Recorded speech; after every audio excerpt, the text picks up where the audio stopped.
there anything that needs to use link computer system for the Newbie Net? Come now, and cue you.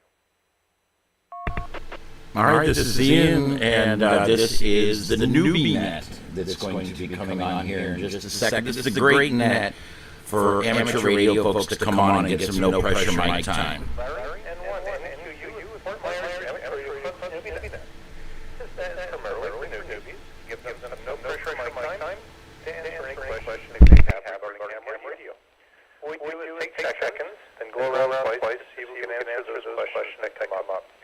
Please, if you use Nite when checking in, use the standard ARRL approved Nite alphabet. This is RN1 NQU. Take checks on Newbie Net.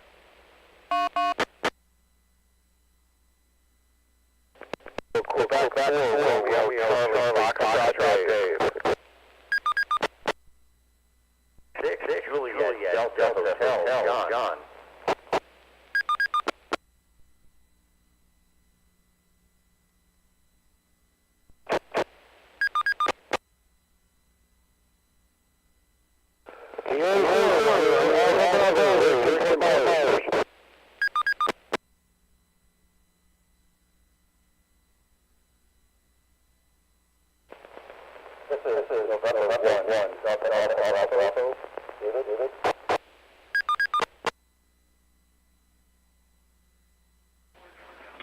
This is Kilo, back 4.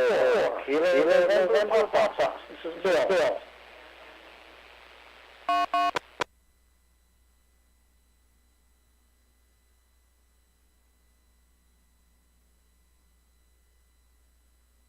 Okay, we'll hold there for just a moment.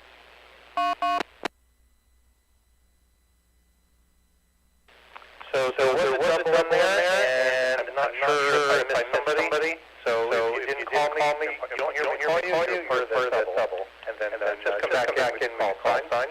I did copy KR4, RCF, Dave, and 6, GGH, Sean, KO4, EFS, Ian, K4, RAD, Rick, N1, and I believe it's Delta Alpha Bravo, David, that's not correct, and K4, KNP, Bill.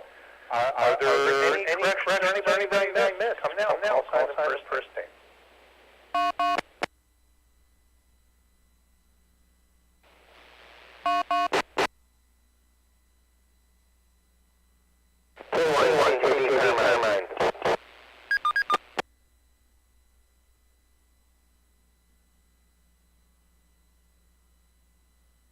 Okay, we picked up K1, EJV, Carmine. Do we have any additional checks on Newbie Net? Come now.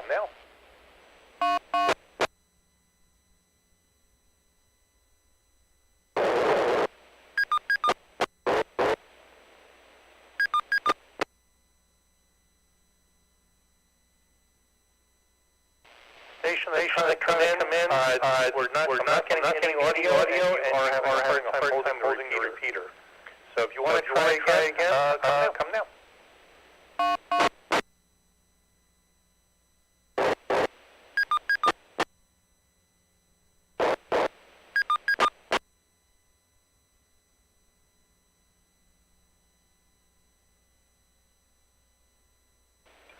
Yeah, station coming in. You're just not making the trip. As you're getting into the repeater, you're not holding the repeater, and we're not getting audio whatsoever. I don't know if you can try a different repeater, Echolink, or maybe get to a slightly better spot. In the meantime, we'll see. Do we have any additional check-in? Come now. Everyone, get me Carmine.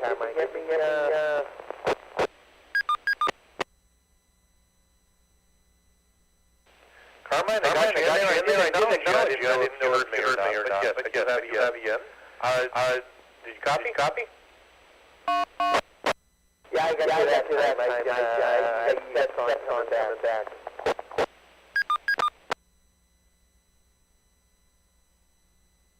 Okay, I got you though. Any additional check-in? Call sign and first name, please.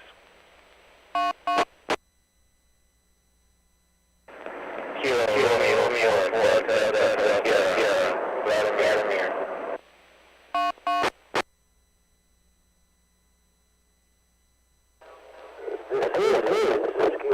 KR4PI-R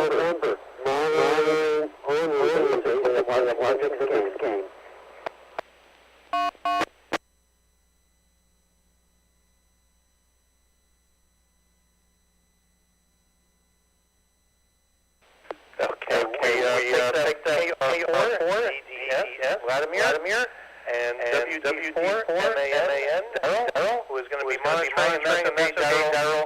You got a little bit of workout tonight, so you deserve a rest. Do we have any additional check-in? Now call sign in first pay. Kilo, Dan, get you to Larry.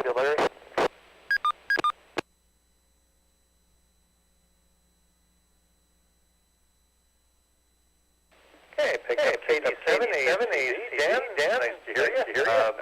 Long time no talk. And you'll have to let me know if you made any progress on it later on. But any additional check-in? Come now. KR4PI-R Peter.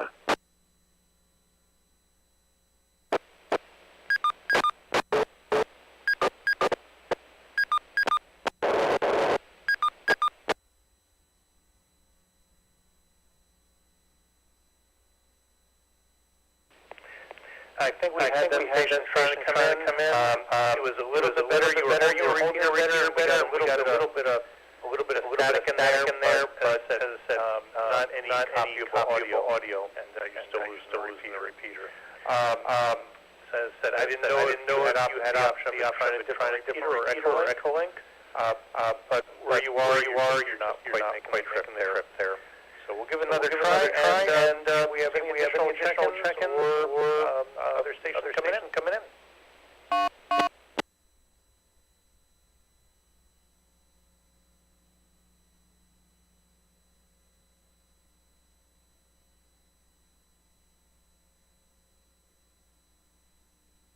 Nothing heard.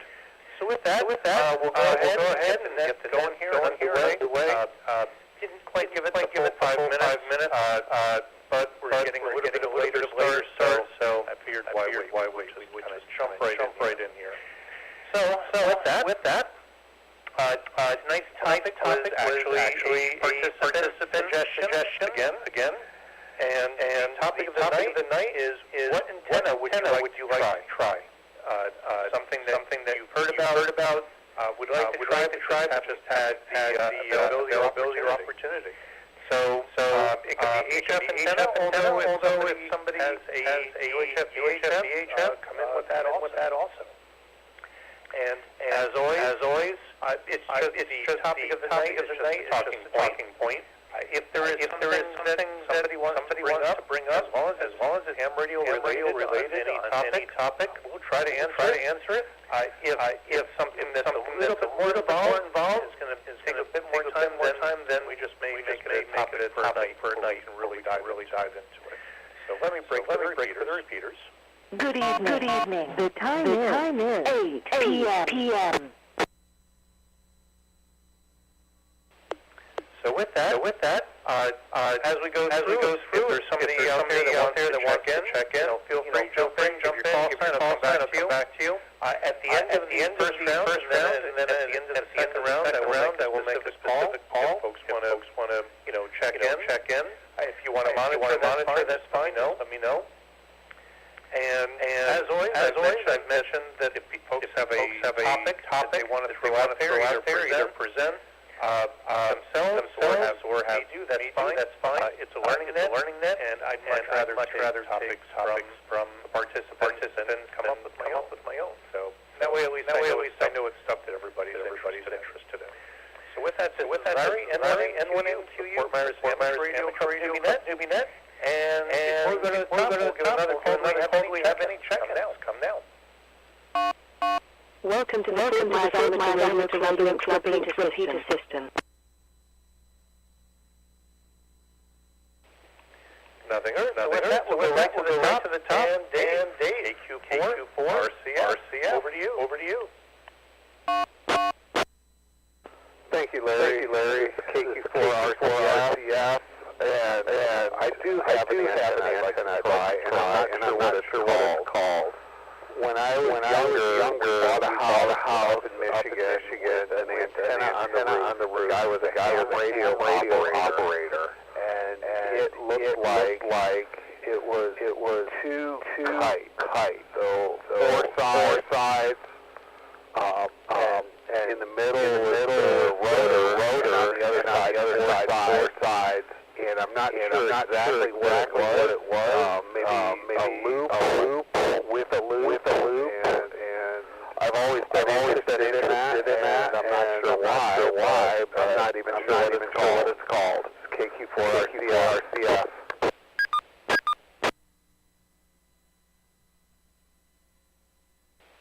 Thanks, Dave. And I think I know what you're talking about. I don't know the name of it. I've seen it. If there's anybody out there that's familiar with that antenna, and knows what it's called and anything about it, come now.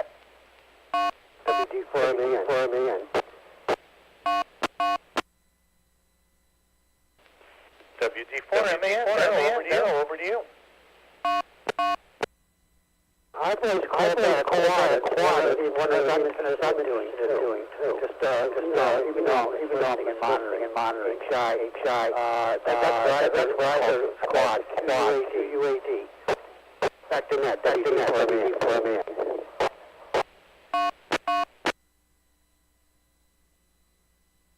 Oh, that's okay. I knew you jumped in there, and I wasn't going to appreciate you coming in. Dave, did you copy that? I'm looking it up now.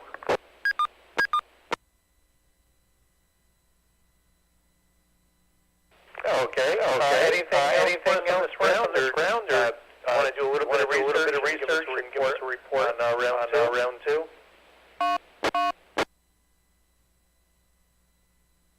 Do a little research and report on round two. Thank you very much, Larry.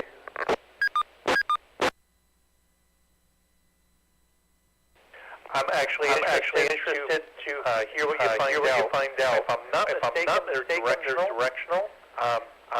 But I'd say that I have a lot of knowledge on them. So Dave, look forward to it. John, N6, JDH. Antennas. Is there an antenna that you would like to try for your HF? Over to you. Thank you, Larry, and being that tonight. There's a couple of antennas I'd like to try for POTA. Ironically, one of them is the kite antenna, which is basically takes a big wire in the air when you fly the kite. And then there's a couple other antennas looking at for above 80 and 160. Try to do POTA in that band. But the decision isn't made. But I do have one other thing I'd like everybody know possible is concerning some instruction. Would that be possible, Larry? Absolutely. Come on in. There's going to be the opportunity for any of the members of FMAR to go to activator training. The specifics are on the FMARC members only page, or they can go to the membership directory and look up JDH and email me. But it's going to be Zoom on the first session, and then individual one-on-one with no more than 2 to 3 people until we get through the list. But it's going to be for POTA activators on the Zoom and then in the field. And I'm excited to do it. Already worked one of the members, and he was ecstatic about it. So we're going to open it up to everybody. Anyway, back to November 6th, at Delta Hotel.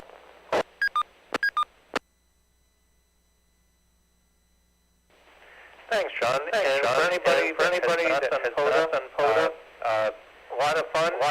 Get outside, and do something portable. And every day is field day. And just a reminder for anybody, technician, 10 10 meters has been really open lately, and you can do a 10-meter activation or hunting on 10 meters. It is actually very active, and it's a whole lot of fun. 10 meters is open right now. It's more fun than 20 meters, and well, 15 is pretty fun also. But I think 10 meters has it. Not sure about 6. I've never caught 6 open. So thanks, John. Ian. KR4, EFS. Thanks for coming in. Over to you. KR4PI-R, thanks for having me. Yeah, I'll tell you, POTA is amazing. I love doing it. It's quickly becoming my favorite activity in ham radio. As far as an antenna that I want to do, somebody's already come pretty close. I want to do an end fed, a long one, and I want to do it with a balloon. And I want to put it up on a day when there's not a lot of wind, but I want to go out there and put that balloon up and see how high we can get it with 50-foot coax or whatever. We've got to see how much it'll be able to lift. But I've been wanting to do that pretty bad. So I've already got the end fed, and I want to do it with the balloon. And as far as the net tonight, thank you for doing the Newbie Net. I appreciate it. We are broadcasting live worldwide on Starship Adventures. So there's a few people out there I'm chatting with in the chat room right now. So, all right, I'll be holding on for the second round. KR4PI-R. K4PI-R repeater. Ian, real quick, when you say a long end fed, how long are you talking about? I don't know. The one I made here is for 20, but if I'm going to use a balloon, I may go up to 40, make it for 40, and then it should still work good on 20.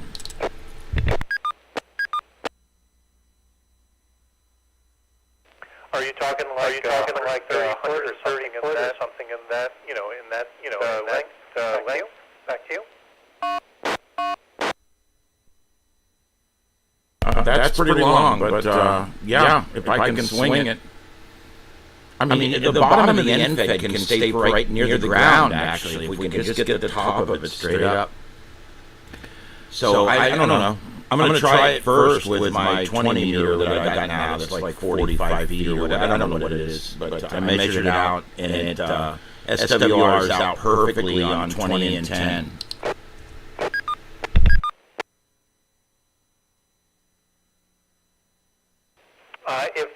If it's an end fed or you're an end fed or 49 to 1, so you would actually get more of the other bands with the tuners.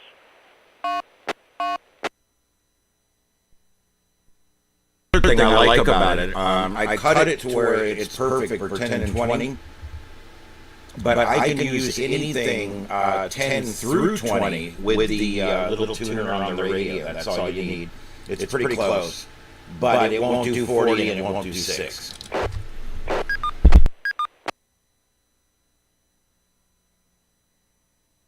Well, I'm looking forward to when you actually get it in flight. I'm curious what length wire you use. How it works. I'm sure it works pretty well. Just curious how the balloon would work out. Back to you. Yeah, I'm working on what kind of wire I'm going to use now. I want something lightweight, but I want something that's not going to be all trying to twist and tangle. So I'm looking at the different materials that are available right now. And the balloons are pretty easy to come up with. Just buy them right off Amazon.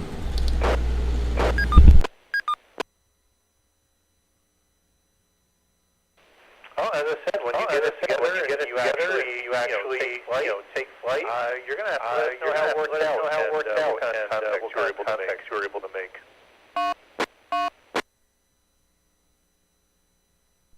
You know I'll do it. I'm sure there'll be a video too, but I'll let the net know as well.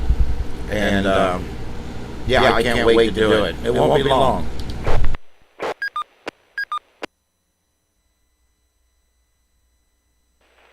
That'd be perfect, and actually, if you do record it, put it up on the video, absolutely, let us know. And I know that there's a lot of videos that you have on the website, and on YouTube, and some of them were quite good. So I refer people to those all the time. Back to you.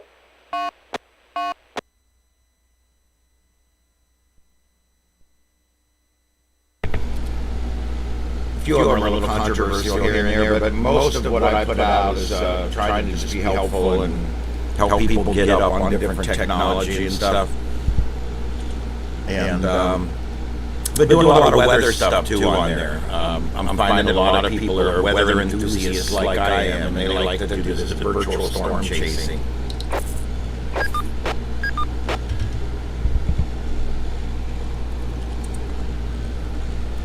Well, I will say when we do have your weather alert, gets the update. And that being said, I didn't know if you wanted to give web address or contact somebody wanted to get on the weather alert.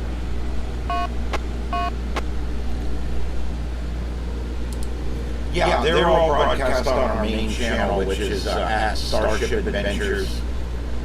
Just go to YouTube and type at Starship Adventures. It'll come right up. I'm the only channel with that name. And Joseph's on there. His is Scuff Radio. But I'm trying to broadcast things. I'm trying to get ham radio in front of people that aren't licensed and try to interest new people into it. That's the whole thing with YouTube.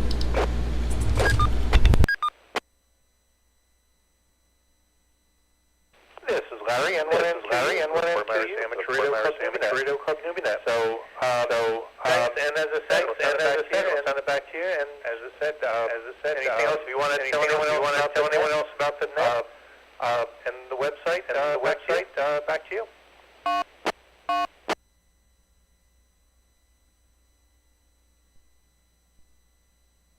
And I'm also broadcasting the Simplex Net on Thursday night, the Cape Coral Gab Fest, and also on Sunday nights at 7, we have the Sanibel Loggerhead Net. And I've been trying to broadcast both of those as well, and some other ones that I'm picking up from around the area too. So you never know which ones I'm going to be broadcasting, but I try to do as many as I can, but I don't get off work till 7, so I can't do the Club Net because it's half over by the time I get home. KR4PI-R.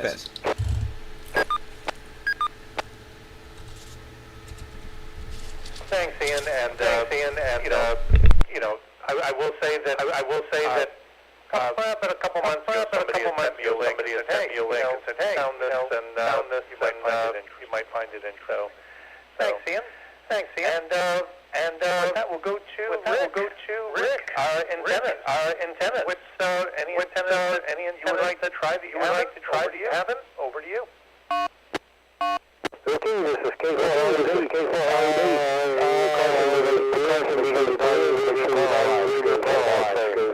Okay, my antenna that I'd like to try, like I said,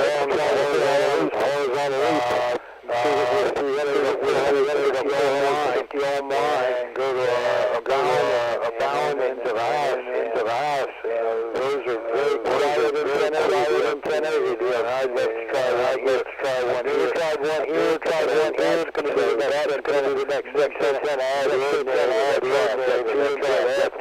halfway to now.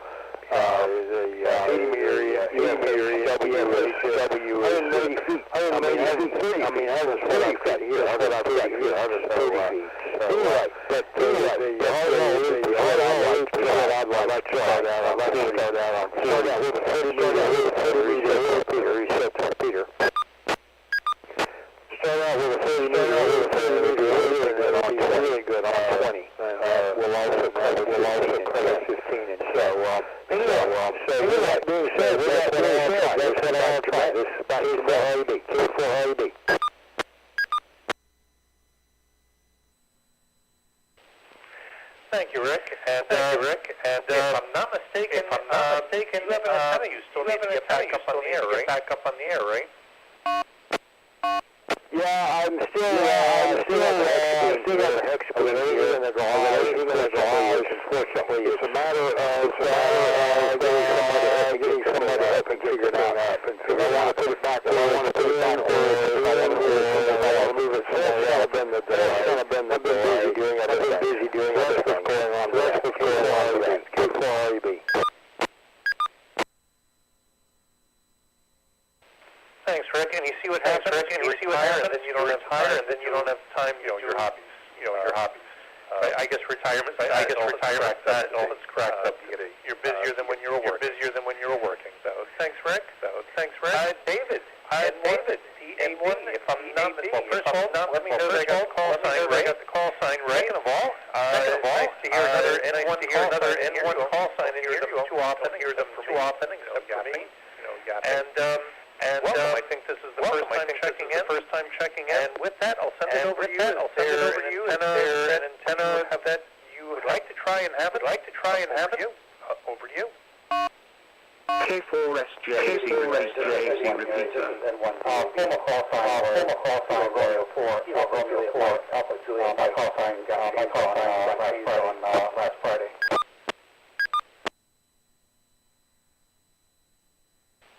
David, you got me. I didn't realize that you were applying for a new call, and so I will ask. What made you call? And I'm assuming it's your initials. And were you specifically looking for any prefix? With the suffix? Back to you. Technically, that is my initials. David on Brock, and the one was available. And my wedding nickname my Bonita, and I figured I would return number one. Number one, CAB.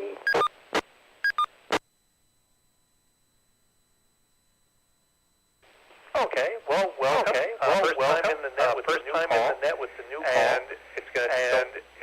It may take me a little bit to get used to it. It always throws me for a little bit. It usually takes me 3 weeks to 2 to 3 weeks to remember get used to the new call signs. Back to you. Yeah, I'm glad for that. I've been practicing it a lot. I've been practicing for a minute or two. Blowing off the tongue again, finally.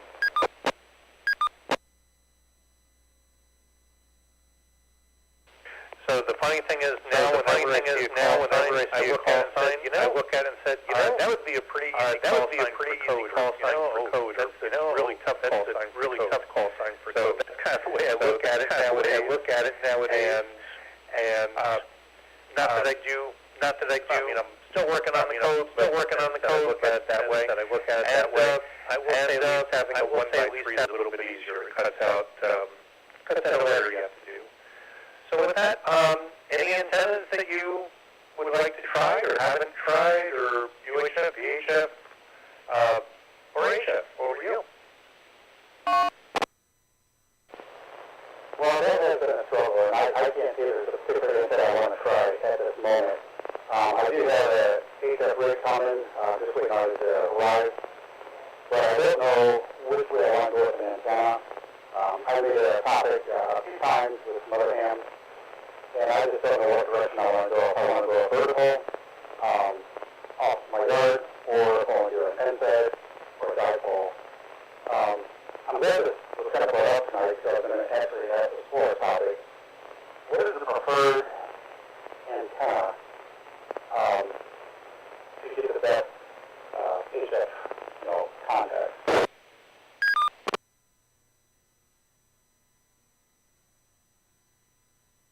K1 DJB comments. Real quick before we open that up, so what radio did you get? The Yaesu 710. I was actually going to hold off for a little bit, but it was on sale. And I thought I got myself in a little bit of trouble because I thought you were reading. And our credit cards are, myself and my wife. And my wife came to me on Saturday night and said, hey, I think we should just start a card. And I kind of put a filter in my lead and I said, well, that was me.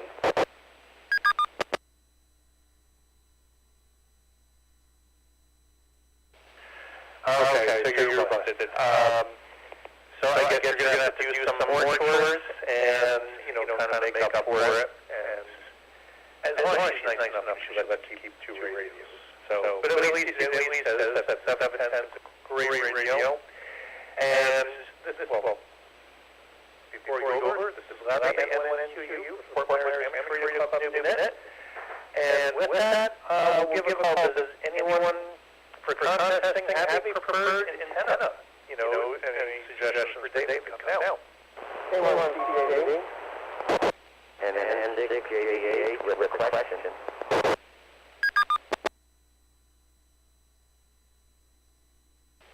I'll tell you what, we'll go to John and then 6JDH and for the question. Okay, everybody knows that he got a 710, but we didn't ask him what the other radio was. Back to that.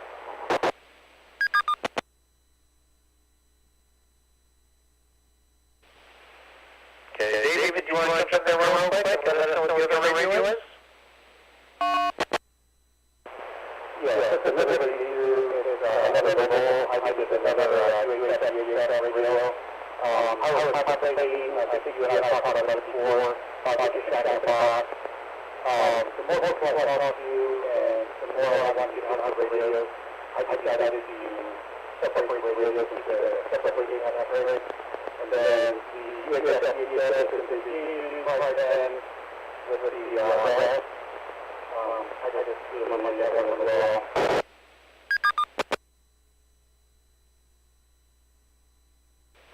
Okay, a couple of good choices there. So, congratulations, and as I said, got a couple fine radios there. And with that comment, you had an answer for you? Yeah, this is K1CJV. Basically, my comment is for an antenna. It may sound a little bit facetious, but it's the one that works best for you with your radio system and what you're trying to do. That's the answer. Just get an antenna that's going to work. Try out several. Ask people to, hey, let me try your antenna. Hook up my radio to your antenna. And just keep trying one after the other. When you find something that you like and it works for what you're trying to do, that's the antenna. Back to you.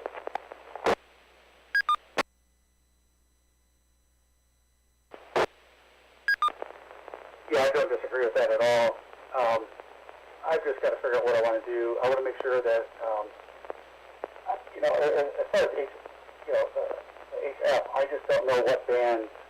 I just want to make sure I can handle the band without tuning in too much. Well, you're going to always have to tune it, but I just want to be able to make the best of whatever antenna I get. This is K1CJV. My suggestion is get a hold of Jonathan Hunt, and have him take you out on a POTA trip with him at some point and go through the course he put a little blurb about earlier. He'll let you see what it's really like to talk on all those bands and see field antennas and things of that nature. You'll be absolutely amazed at what you'll come out of there with. And talk to a few people when you get to lunch bunch that went with them. You'll be blown away at the experience that they had. Back to you. Yeah, Roger that. I've been in contact with KR4PI-R, who just went out with John, and he had nothing but praises to say. We've been actually chatting about it for the last day now. So I think they went out on Easter Sunday. But yeah, good things, and I know I've been needing to sync up with John. One time that I finally did it, I broke my kneecap. Then I waited a little bit, and then when I was trying to hook up with him again, got whatever type of code my wife, and then I had it too. Had to take her, so I missed the time going out with him. But he goes out quite often, and I know he's out here right now, so I'm going to do, I already read his, not PowerPoint, but his thing he had on the FMARC Facebook page, and I'll be contacting them about that as well. Yeah, so Roger, I think you'll be extremely happy in knowing you and what you're trying to accomplish. This will give you a little bit of some good insight on what radios are capable of doing with sometimes a little and sometimes a lot. So that's all I got to say. Back to you, Larry.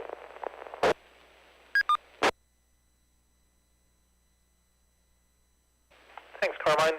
And David, just I forgot to ask, but when you're talking about, what's the best antenna setup, are you talking more base or more for portable, POTA, stuff, and that type of operation? Back to you. K4SJC repeater. Yes, Larry, thank you for asking that. One for my base station, and then also POTA. And when it came down to POTA, I was definitely get with John, but it sounds like John's got a lot of information too. He lives just basically right around the corner from me. So I'm definitely looking forward to bending his ear, and might even have him come over here and see if a vertical is even possible at my house, or what he feels would be the best option. A comment in November 6th, Juliet Delta Hotel.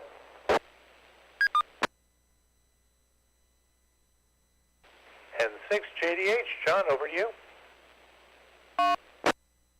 Real quick, yeah, absolutely. Or you can come over here and see how I've set up my VHF, UHF, and how I've set up my HF antenna, and then I'll gladly look at your place, because I helped with, was it Whiskey 4 Echo Juliet Whiskey with the same thing. No problem. I know you're close enough. Thank you, Net, Larry. Thank you, Net Control. November 6th, Juliet Delta Hotel.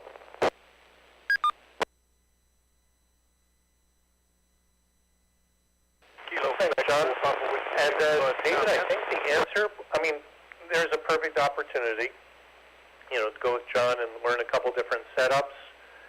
And I think it holds true with not only portable but also base. The bigger the setup, usually the better. Ideally, if you had a big tower with big beams on it, at your house, that's going to be probably the ideal setup. So a lot of us, or most of us, can't necessarily have that set up. So we kind of set up the best antenna that we can set up given our limitations. And, I will say a lot of it will depend on propagation.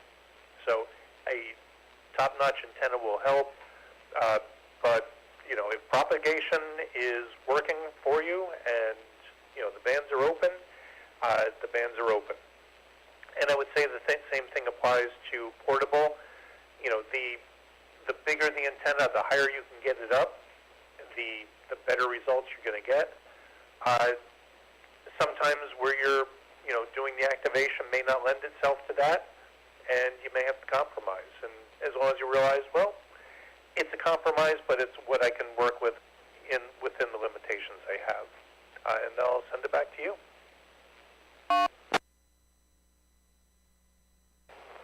Thanks, Larry. Larry, while you were talking, somebody doubled on you. I think somebody else wants to come in with a comment. Kilo, Quebec 4, Papa Whiskey, Lima.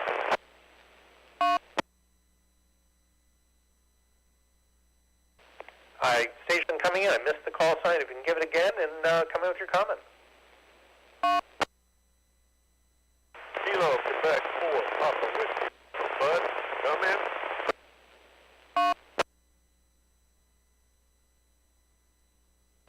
This is Larry, N1NQU for the Fort Myers Amateur Radio Club Newbie Net.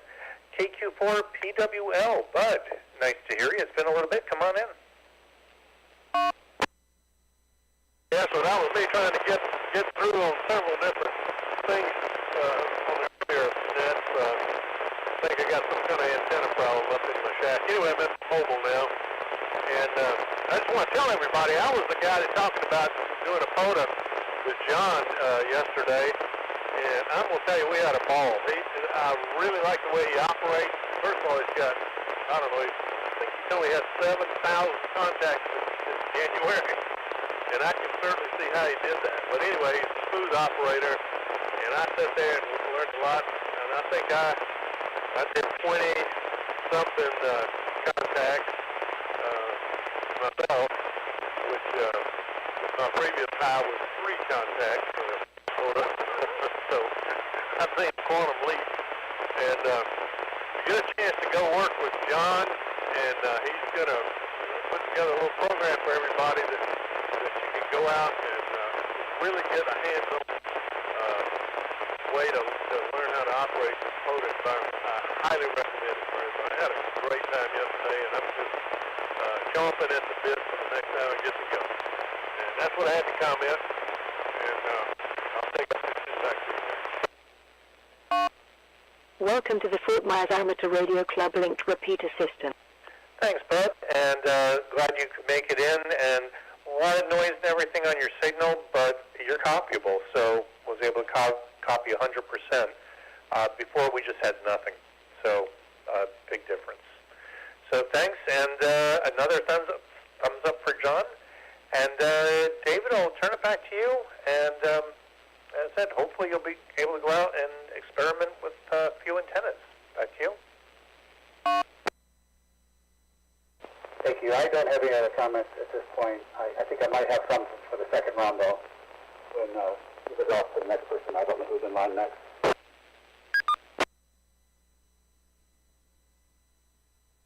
Okay, thanks, David.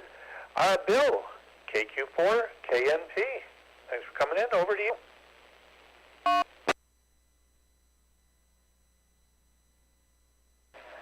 Oh, interesting. I always thought my fascination was with the quarter-wave NFED, but I don't know how far I'm going to go on that project because of the cost of getting a mast to hold it up and whatnot, which is my original desire. But what I'm using right now, and I'll tell you where my little bit of frustration is coming from, I'm using the 17-foot aerial with the ground stake, and with that I then use about 5 different radials that have been made out of speaker wire. Well, what I'm having problems with is a little bit of wicking. So when the radials get wet, because I've left it up by accident a while back when it rained, and the wires got wet, they then wicked in the moisture, and all the wires are now slightly corroded for the length of them. And I think when I made them, they were each about 15 foot long. So when I tune 10 meters on my radio, it is flat as can be. I'm like no longer getting any signals. But then again, I haven't noticed that there's been anything on the weekends to speak of. So I don't know where I'm at. I don't know if I'm spinning my wheels or if I just need to rebuild and make new radials. So anyway, an NFED half-wave would be my real adventure, but before I go that far, I got to figure out how to get my 17-foot tune for 10 meter working a little bit better. Oh, that's all. It's the KQ4 KNP. Welcome to the Fort Myers Amateur Radio Club linked Thanks, Bill. Question for you. When you say a 17-foot radio, is this like a dipole setup? Is it with a matching network? The 7-foot radio, is it a wire or like a telescoping antenna? Back to you.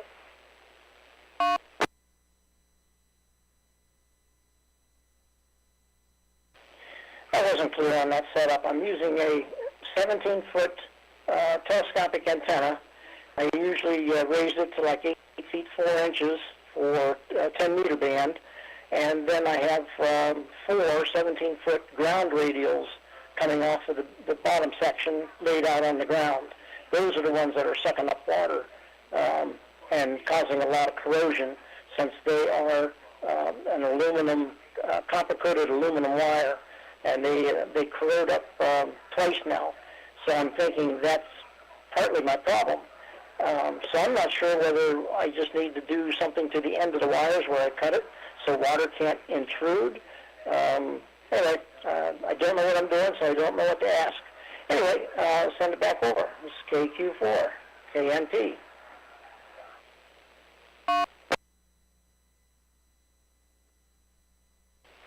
Okay, and so one thing with the telescoping antennas, and what I've actually been working with and experimenting with, is 17-foot radio wire with basically the chameleon matching network, which is a 5-to-1, and it can make it a multi-band. And the 17-foot telescoping, 17-foot telescoping, and then I've been putting a 17-foot wire on it. And the reason I like, and I've been playing with the wire, is if I have support and I can get that elevated. The thing with the telescoping whip is that if it leaves it up or it stays up in the rain, water will run down it, and it'll actually run into the antenna itself, into the radiator. Now, I've had that happen, and I've brought it home, and I've had that thing, upside down, trying to get the water out of it and drying it out, and it would take days. So it's one of the reasons that if we go camping and I'm operating, I don't leave the verticals up overnight, because the condensation on the antenna will roll in. So yeah, I mean, if you can seal the radials, I don't see how that would necessarily hurt. The other thing is, if you can get where your feed point is, if it's in a spike, if you can manage to get that off the ground a bit, it would definitely change the angle of radiation. I just use a tripod, and usually try to get my base up around maybe 3.5, 4 feet. Back to you. Welcome to the Fort Myers Amateur Radio Club linked repeater system. Okay, I follow what you're saying with that. Do you use one radial or multiple radials? And then do you use them both on the ground and elevated? I'm just not sure which way you're going. My 4 ground radials are laying on the ground. And again, my stake mount is right in the ground. So standard configuration with the ground mount. It's an antenna mount with a 10-inch log spike being used for the quote-unquote antenna portion of it, and then that holds my telescopic antenna. KQ4 KNP.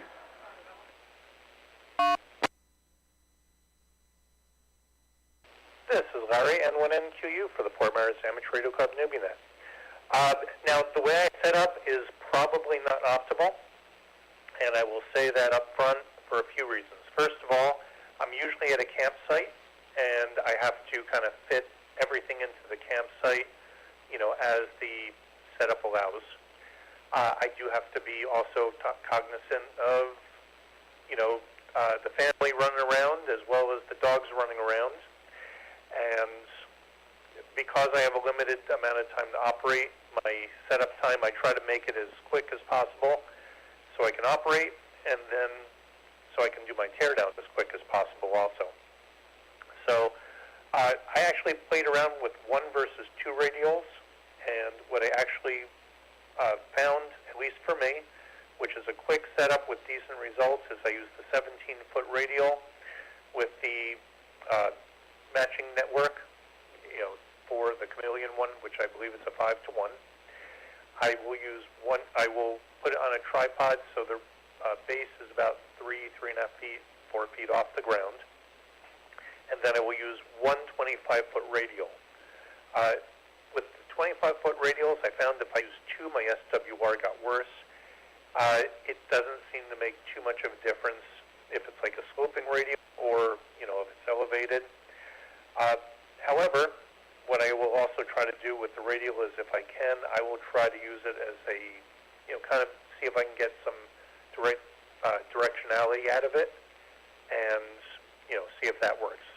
Now, I will say, John N6JDH, his setup is a lot more elaborate, and I know a lot more effective. But again, it's a question of operating within the parameters that you can operate. And everything I'm doing, it's a setup and it's a teardown, and so I have to keep that in mind. So back to you.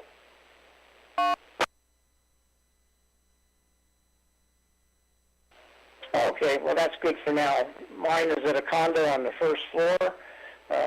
I'm sitting inside, and my antenna, when I use it, is outside. It's about 10 feet away from me, around the corner, out through the door of the lanai, out through the door, around the corner, and at the corner of the building. So it's real close, but it's right on the ground.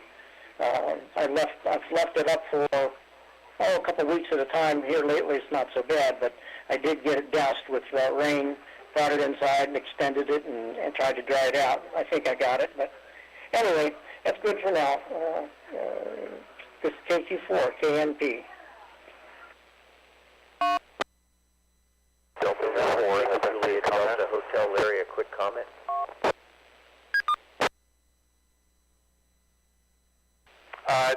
John, N6JDH had a quick comment, and then we'll go to the other station that was coming in. I think we had a double there. Roger that, I'll be quick. There's a compound, if you go to the Chameleon Antenna website and scan through their store, there's a compound that they have, and you can just look at the name of it. Off the top of my head, I don't know the name, but that you wipe the whips with. And as you put them out, if you're expecting an inclement weather, you wipe them like you extend that section, and you wipe going towards the end of the whip, not towards the base. And then you extend the next one, and you put a dab of this stuff on there, and you can wipe it, and it will keep the moisture from going down into the lower sections, because Larry's right, they do fill with water, and they will rust. Even though they're a light metal, they will oxidize. But this also, when you put this up, you put that compound on, and then when you bring it down, you wipe it off, and it keeps the oxidation off. At least that's what the owner of Chameleon told me to do in inclement weather. Back to Net.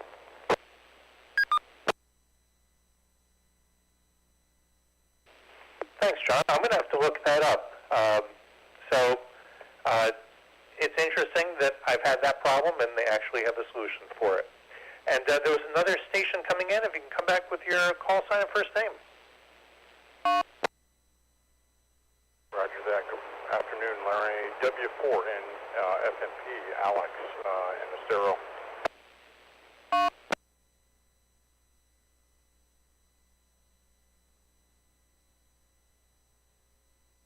Okay, Alex, W4, FNP. I got you in the line up here.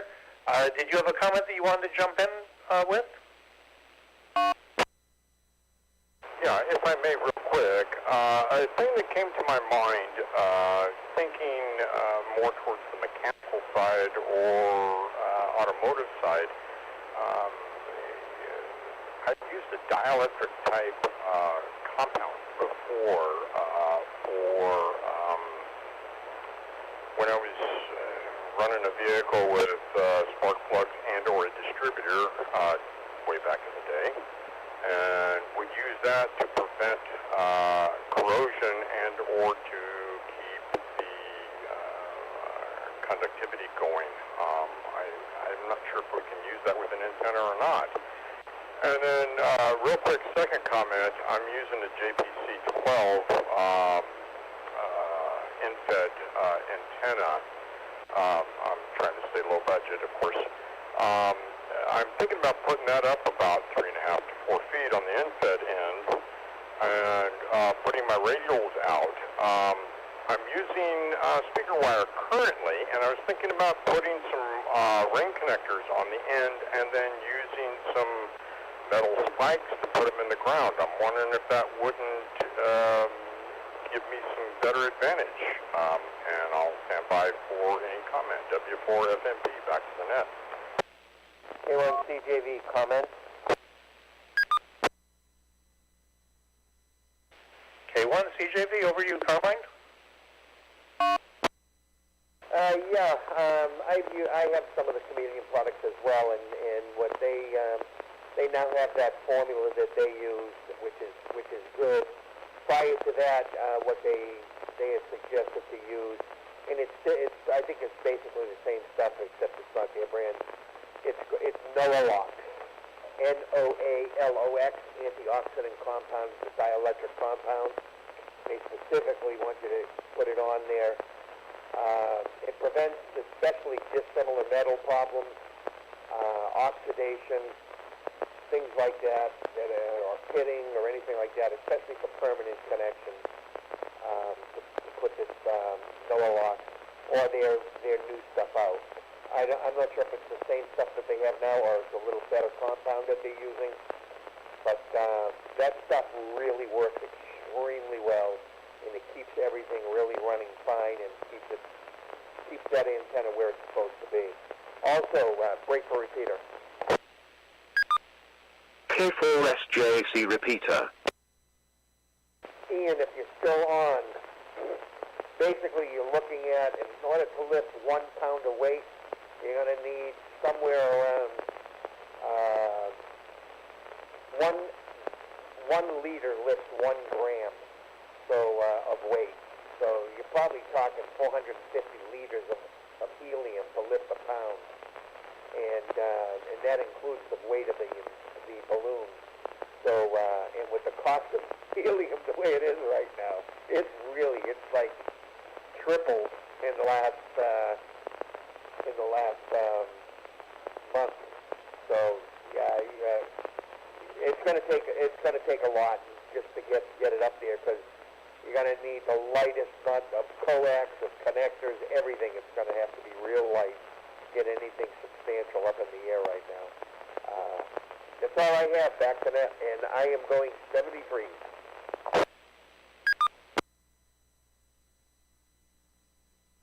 N6JDH has a comment, Larry, and it'll be my last one, and I'll have to go 73 also.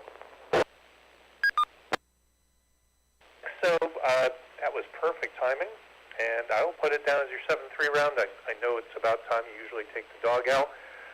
If you happen to be listening and you want to jump in, feel more than welcome.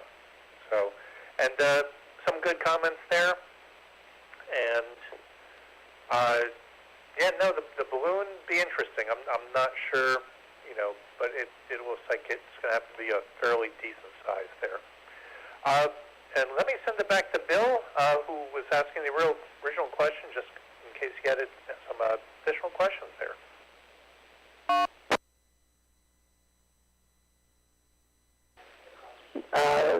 Nothing more tonight on that. I'll just leave it ride. This is KQ4KNP.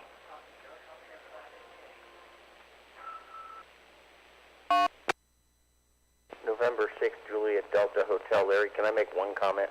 And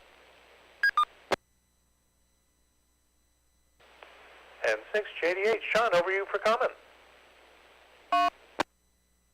Yes, there was someone that mentioned about their radials going out, making a loop in the wire, and putting like a little wire stake into the ground through the loop.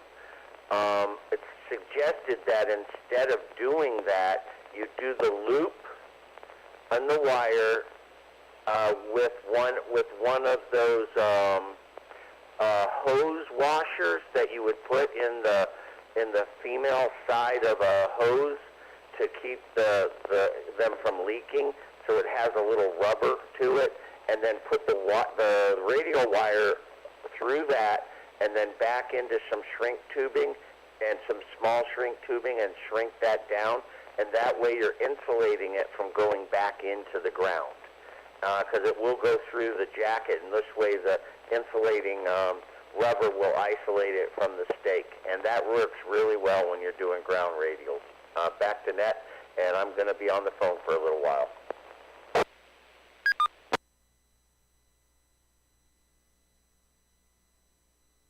Okay, thanks, John. And I'll still come to you on the second round. And, if you're available, great. If you're not, I understand. And definitely a good idea. And Bill, KQ4KNP, did you copy that?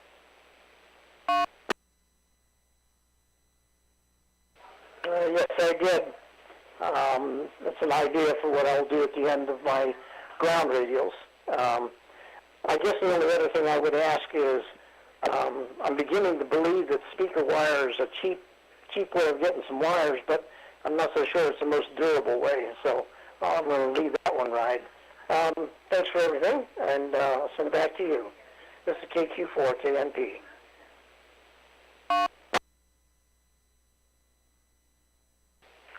good, Bill. And yes, it is a less expensive alternative. I know for antennas and wire radiators and everything, people tend to use, a higher, I won't say higher, just something a little bit more designed for radio. Usually has some sort of jacket, which doesn't tangle as much, or is less prone to get snagged, is a little bit, I guess, silkier, so that you can, so that if when you're doing stuff, it actually doesn't get snagged, and it'll, kind of, if you're putting it up in a tree, that it kind of works better. Thanks, and if you think of something for the second round, let me know. And Carmine came in, and he was going to, that was his 7-3 round. Vladimir, KR4PI-R, we'll send it over to you, and for any comment or antennas you want to use. Also, I want to find out if you were able to track that noise and, that situation with the antenna inside versus outside. Over to you. KR4PI-R. Just like you guys know, I just started in this whole game. So, in reality, I'm just trying to get a basic mobile antenna for my mobile setup that serves as a home station. What I've noticed, every time I bring up the word Amazon, everybody frowns, so I guess Amazon is not the right place to be buying stuff for radios. Great. Yeah, so I bought a couple models, and then none of them really work with the radio that I have at home. It's not an expensive radio. It's something that I found a couple good reviews for. It's the TYT CD9800D.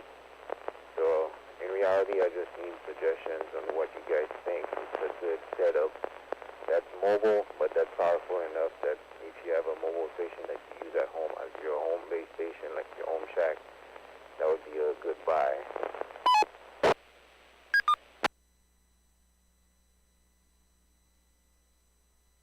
Okay, Vladimir, there are a couple questions in there. So I will give you my personal take on it, and then we'll definitely throw it out to the group. Purchasing on Amazon, and I'm going to throw eBay into that also, but more so Amazon. A lot of stuff that you get on Amazon, especially ham radio stuff and other stuff also, a lot of it is a knockoff. Some of the stuff on there is downright pirated. They will advertise it as something, and you're not actually buying it from the manufacturer. It's actually, not the same antenna or the same equipment. Some of the manufacturing is not the same, and it tends to be cheaper, well, less expensive and cheaper as far as quality. Not saying that applies to everything. It's just that, especially if you're starting out, and even if you're a little bit more seasoned, you kind of have to take, stuff that you're looking at on Amazon with a grain of salt and realize that it may be a little bit questionable. And as I said, there are some good things out there, but there's, quite frankly, a lot of junk. I will say mobile mounts. You can get some really good deals on mobile mounts on Amazon. However, a lot of times it's a cheap mount, and even worse, the coax they use is absolute garbage coax and, very lossy. Let me break for a moment.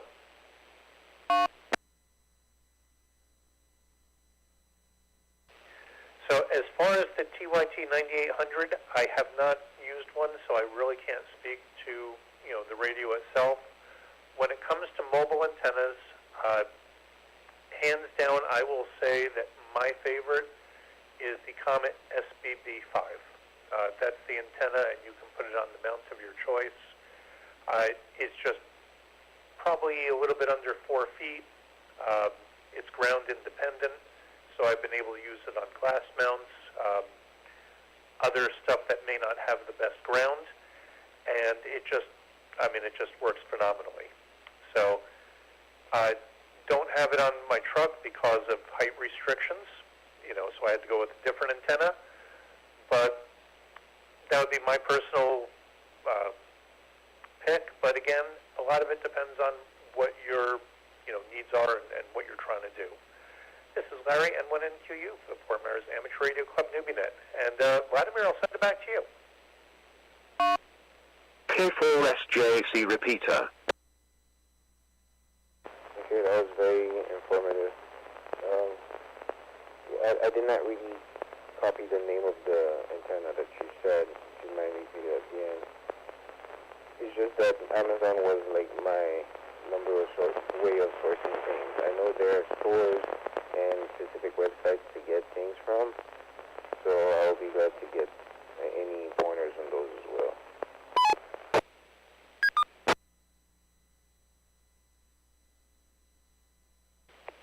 So the antenna, and as I said, it's my favorite, as far as a mobile antenna, or on occasion I've used it, for base station stuff, is the Comet SBB5, Sierra Bravo 5. And now it is just the antenna section, the whip. You can get it in NMO mount, you can get it in a PL259 mount, and then you just mount it to whatever mount works on your individual vehicle. So and with that, I'll tell you what, let me open it up to the group and see if anybody else has a comment for Vladimir. Come now.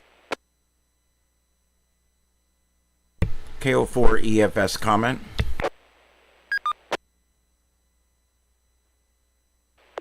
KO4EFS, Ian, over to you. Yeah, I not necessarily to disagree, but I've had very good luck with Amazon, and I'll tell you why. They have an absolute return policy. I bought 2 different antennas from them that were Nagoya, and I got them, and they were wrong. They were cheap knockoffs, just like you said. And I reported the company to Amazon, and they gave me my money back. And they didn't even ask me to send the antennas back.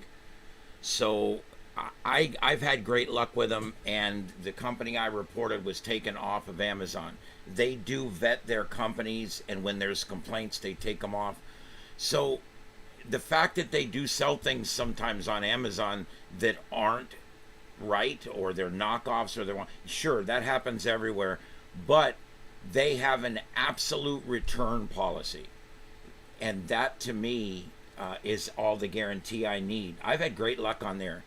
I own 2 TYT 9800s, one in the vehicle, one in the shack. I love them. They're great radios. I will tell you the problem with them is heat dissipation.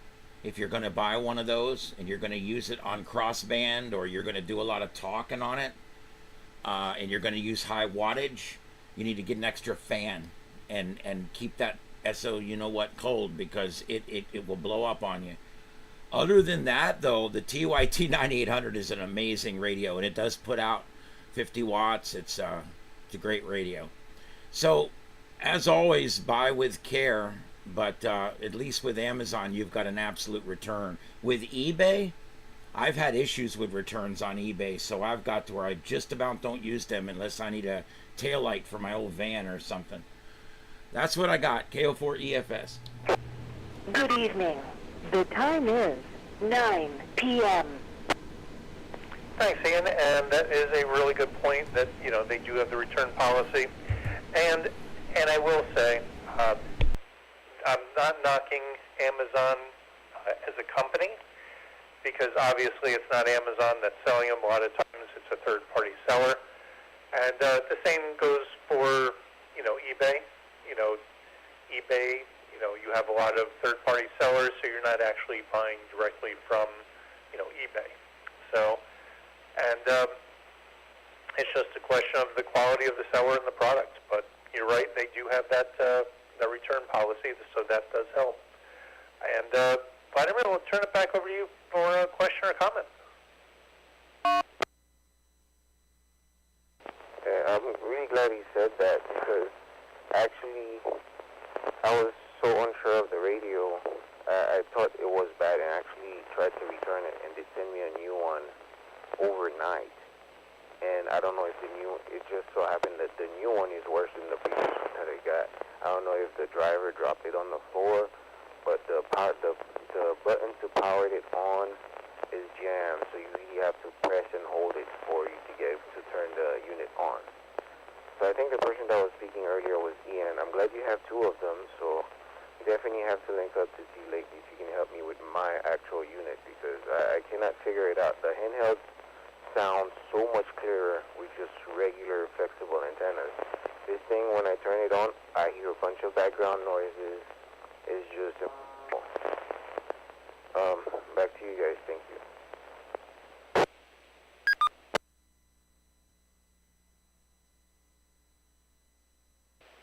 And Ian, did you want to comment on that? Yeah, he's had two different ones, and they've had this weird receive problem. I'd be glad to get with him. Send me an email, my call sign at gmail.com, KR4PI-R@gmail.com.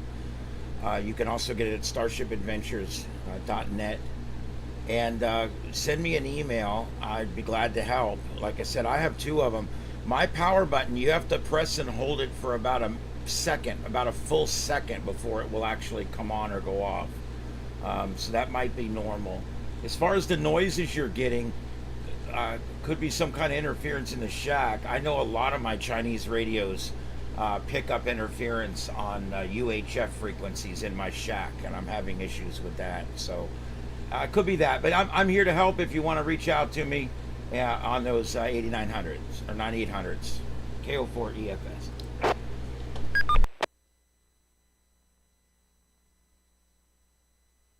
Thank you very much. That's all I had.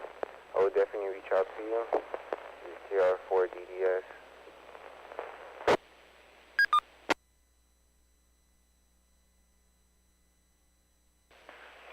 Okay, Vladimir, and thanks. Good question, and definitely reach out to Ian. He can definitely help you with a lot of that stuff, especially having experience with those radios. Daryl was monitoring, so we'll go to Dan, KD7, ACB. Over to you.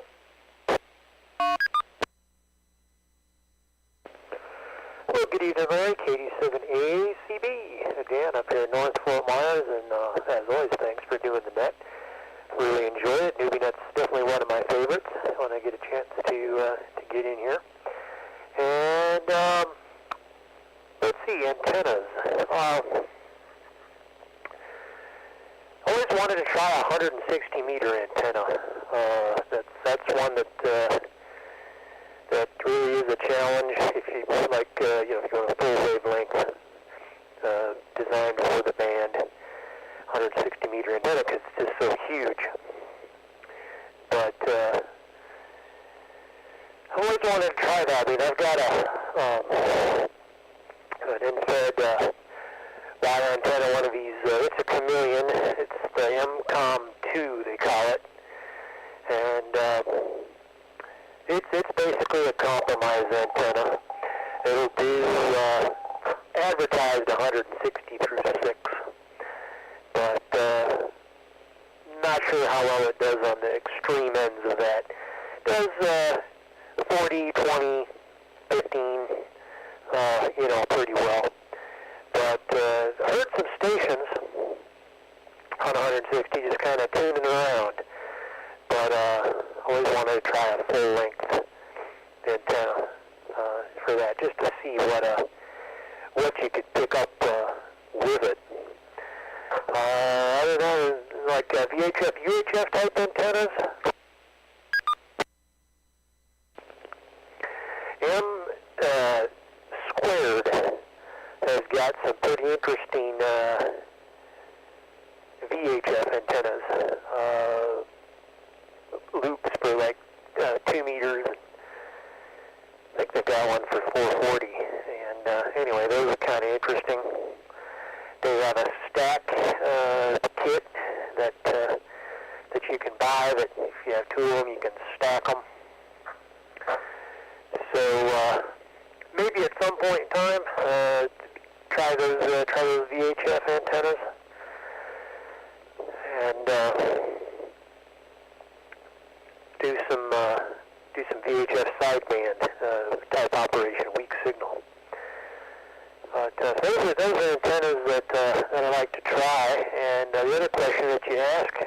for a little bit of time. K4SJC repeater. We're not making progress with the stuff. Yes, we are. And what Larry's talking about is we're working on updating some of the behind-the-scenes stuff that holds our Wires X system together. One of the PCs on one of the links was a little bit long in the tooth and running Windows 7. So we're working on getting that updated to something running Windows 11. So because it's a 24/7 on the internet, so we want to give it the best chance it can have to do what it needs to do, and then have all the security patches and everything up to date. So Windows is happy. It pulled down all the updates and got the Wires X software installed and the drivers for the HRI 200, and it's ready for the numbers. So we're going to take a break from that for tonight, and then do a little bit more on that tomorrow, and actually start entering in the numbers and see if everything works. So that'll be exciting. And then also with that, there's an article, I should say a PDF, that was written by a guy on his website, hamoperator.com. And he goes through basically how to set up a Windows 10 box for unattended operation, and a whole bunch of settings in Windows that you should go through and change. And so I'm working on going through that document and seeing what the differences are between Windows 10 and Windows 11. And again, getting some of those settings changed so that it can do the best it can in unattended operation. Stuff like uninstalling some Microsoft apps that Windows comes with, messing around with the power management so that the system doesn't go to sleep. I don't know, he's got 3 or 4 pages of all these settings to go in there and change. So quite a bit, really, that goes into it. So working on that. So I've just been kind of listening along. Pretty interesting, Net. Welcome to the Fort Myers Amateur Radio Club linked repeater system. And we took a break for the repeater there. And always enjoy it. So I'll probably make this my 73 round and say 73s, and everybody have a good week. And we'll try and be in here next Monday if we can. KD7ACB. Back to Net. Thanks, Larry.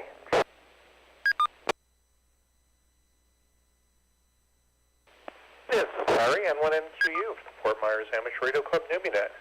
Thanks, Dan, and I didn't think you got that far into it, and I'm definitely impressed. And so yeah, I know there's a lot there, so I didn't expect you to get nearly that far. So, but thanks, and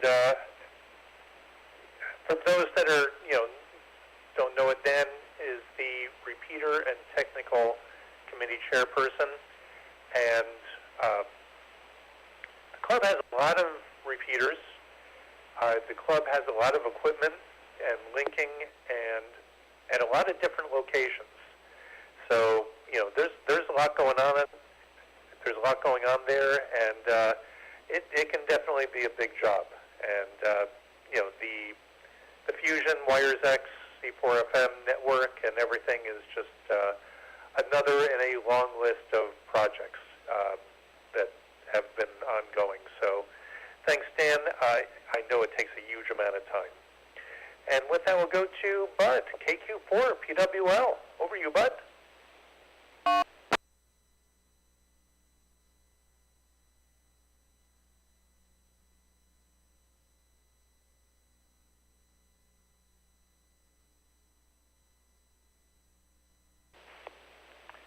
Bud, I know if you're still on air, you jumped in before, so I figured I'd just give you a call in case you're still out there. Are you still on air?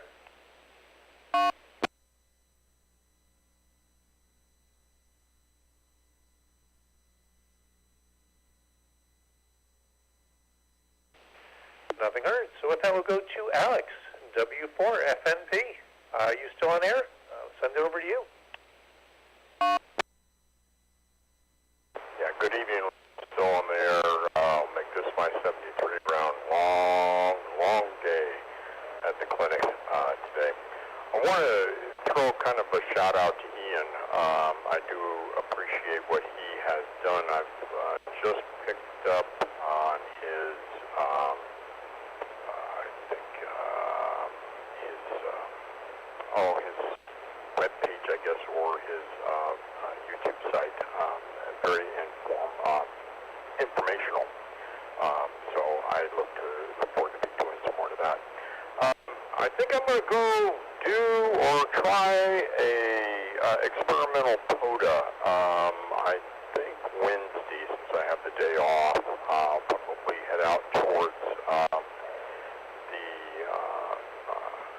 Gulf side and see what I can do with this JPC-12 antenna and take my FT891 with me, since this gives me a little bit more option of where to go rather than my HR2510 did, and see what we can do. So, gentlemen, I thank you for your input tonight. I've kind of learned a lot, as I do when I can jump on here. So I hope everybody has a wonderful evening, and hopefully we'll talk to you next week. W4FNP saying 73 to the group.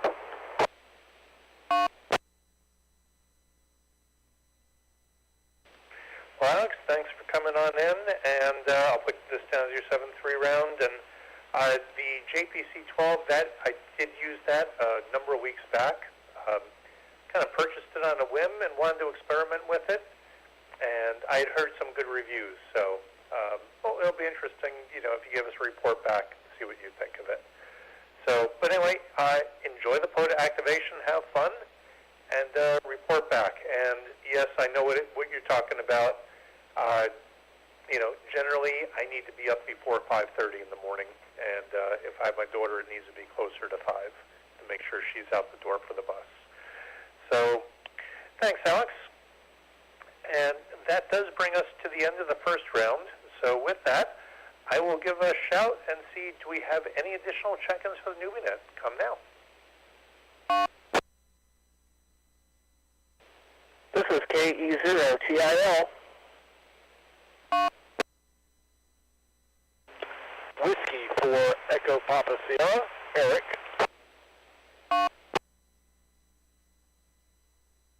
Whiskey Delta 4, Mike Alpha November, information.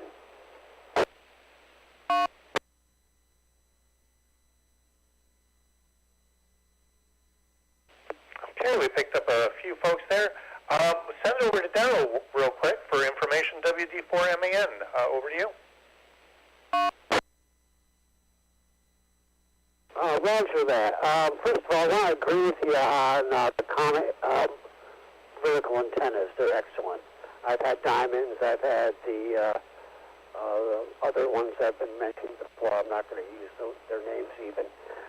And the Comet antennas are excellent. So I got all kinds of vertical antennas that are Comet. My main antenna is a Comet. I got handhelds with Comet antennas, the whole 9 yards. There's that. Anyway, on the quad antenna, it's in the Amateur Radio Handbook. I looked it up in the 2017 edition. I also have the big 100th edition also. But it's in chapter 21.7, along with the kissing cousin, the Delta Loop. And the quad antennas can be multi-band. You run wires inside each other, on each of the squares. It's kind of like two double squares. That's the way it looks like, okay? But there's other construction methods for it. There's just more information to throw on the fire for that. But that's the kind of antenna I was talking about there. And there's other sources besides the handbook. But the handbook has the basics there. There's a project in there for a 5-band quad antenna. Just the FYI. WD4MAN, back to net. KR4PI-R repeater. Thanks, Daryl, and some good information on that, and it'll be interesting.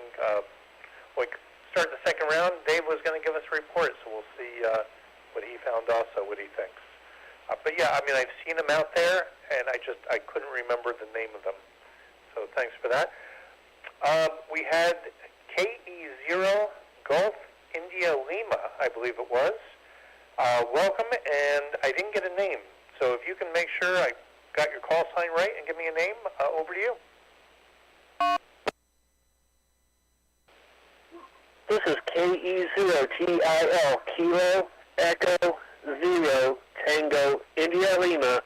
Robbie from Poplar Bluff, Missouri. It's the southeast part of Missouri. I saw you on YouTube live doing a net, and so I decided to get on Echolink and had to wait a few minutes to have a local net that I just got off of.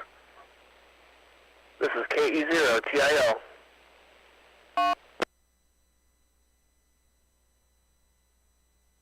Robbie, thanks for coming in. KE0 Tango India Lima. So I got it that time. Thanks for coming back with the call. Missouri, I think you get the distance award for the night. Occasionally we'll have some people come in, long range, which is always kind of neat, get a little bit of different perspective. Didn't know if you were listening to the topic, if there's anything you wanted to share on the topic or anything else, and I'll send it back to you.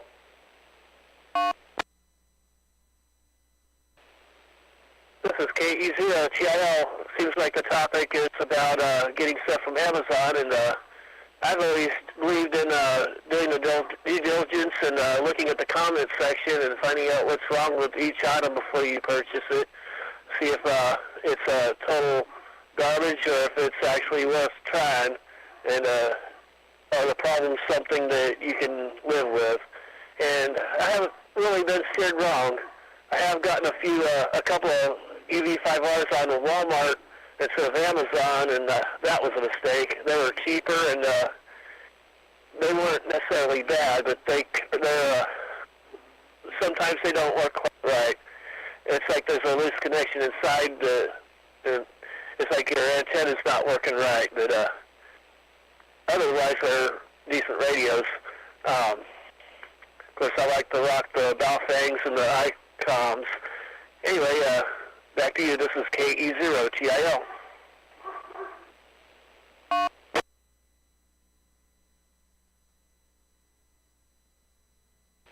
This is Larry N1 NQU for the Fort Myers Amateur Radio Club Newbie Net.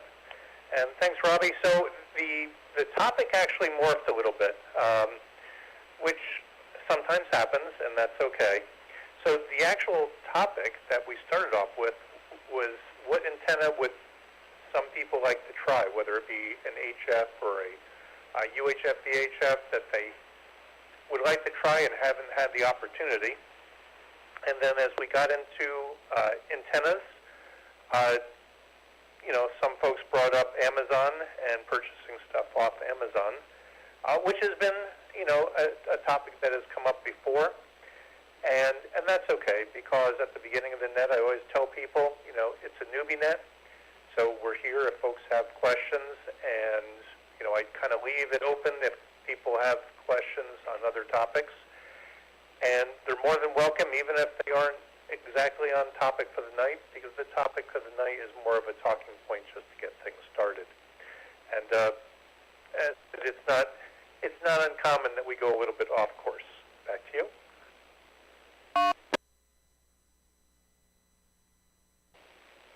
This is KE0TIL. Yeah, there is one antenna that I would love to try, but I don't remember the name of it. I have to look at a picture that I took of it a few years ago.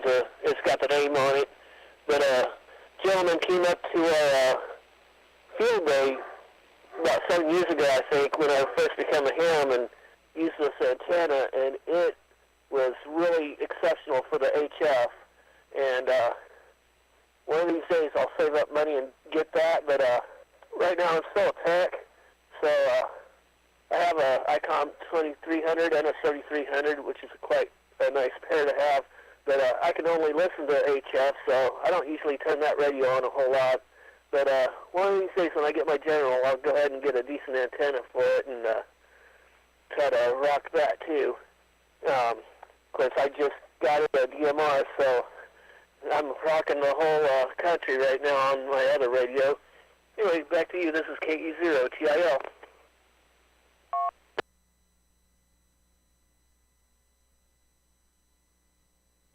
Yeah, there's a lot of different stuff out there, and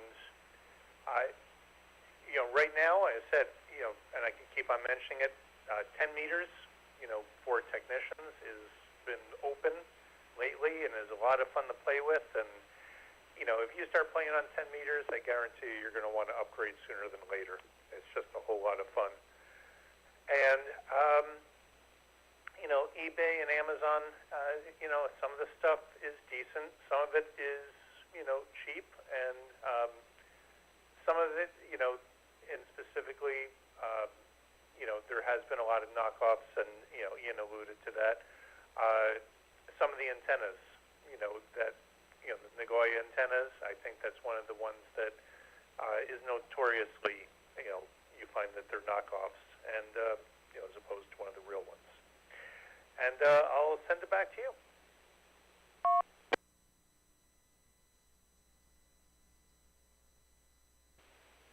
This is KE0TIL. Yeah, I got a little more experience getting 2-meter antennas. I've been meaning to upgrade my ticket a long time ago. I never can seem to have time to study. I'm a little busy all the time. But one of these days I'll actually make it. Hopefully within the next 3 years, so I can make it easy to upgrade my whole ticket. Wouldn't have to worry about it for another decade. But yeah, I just got a 41-inch or 42-inch antenna for a 2-meter on Amazon that was a folding one.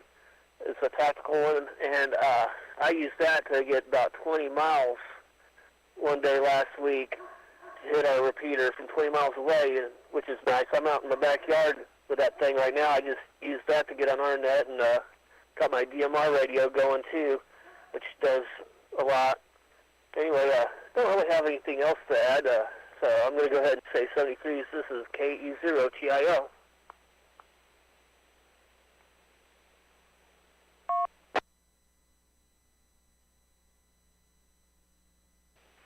Robbie, thanks for coming in, and I'll call on you when we go through the second round, see if you're still in, and if you're not, that's fine. I know it's getting a little bit later. And one of these days, I'm sure you'll get around to upgrading. I really can't say anything. It took me 27 years to upgrade from technician to general. And, now, of course, when I got licensed technician, it was back when you had to take the novice written and the technician written in order to get the technician license. And then if you took the 5 words code test and you passed that, you got a technician plus. So it's been a few years, but as I said, between that and an absence from the hobby for about 20 years, by the time I finally upgraded, it was 27 years later. So I can't say anything if somebody waits a year or two. So thanks for coming in. And Eric, W4 EPS, over to you. Thanks for coming in.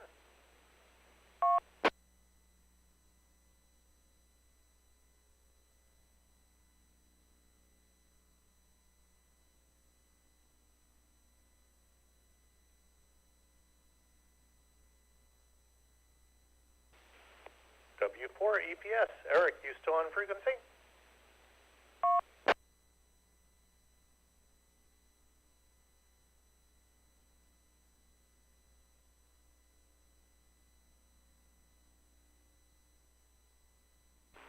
Net control, can you hear me?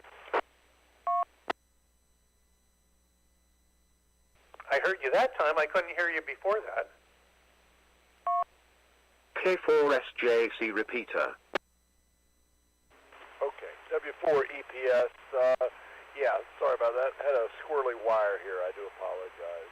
It's been a great net, man. Lots of cool information and really informative. I do have a question about, or actually for Ian, if he has a moment to respond about an antenna.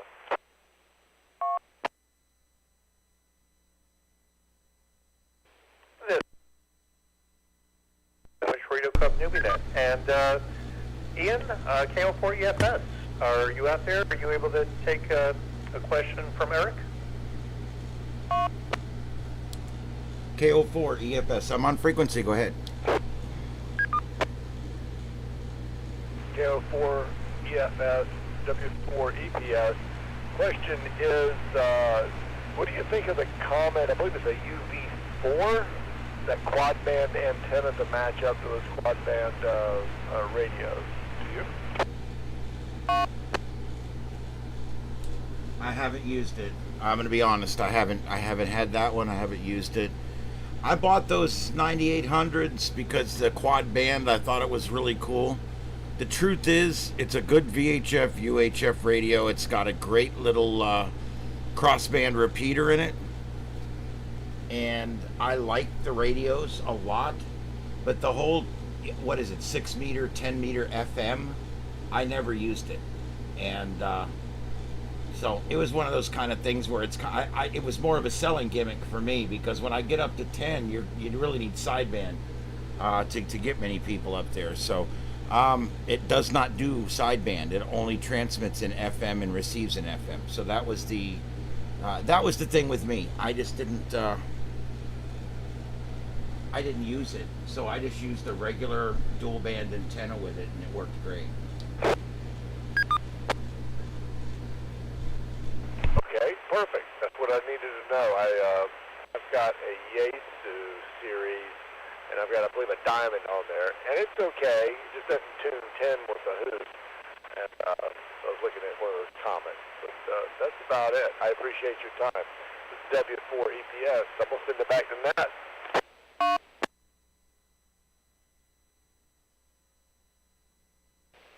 Thanks, Eric. A really good question. And Ian, thanks for giving such a great answer. So with that, do we have any additional check-ins for the Newbie Net? Come now.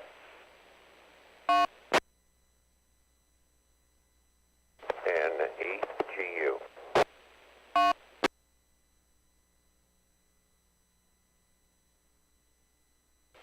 N-A-G-U. Bob, over to you. Yeah, good evening to you and everybody else. Headed home from an event over at the RV park. I think the question of the night was, if you had a choice that you wanted to try an antenna, what would you want to try? I would like to try the Alpha HF antenna that looks like a V.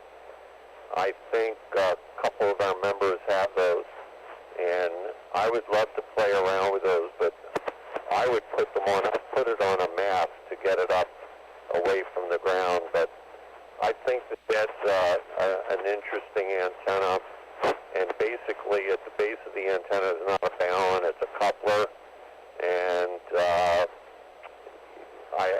that's what I would like to try with those 17-foot widths. Back to net control from N8GU.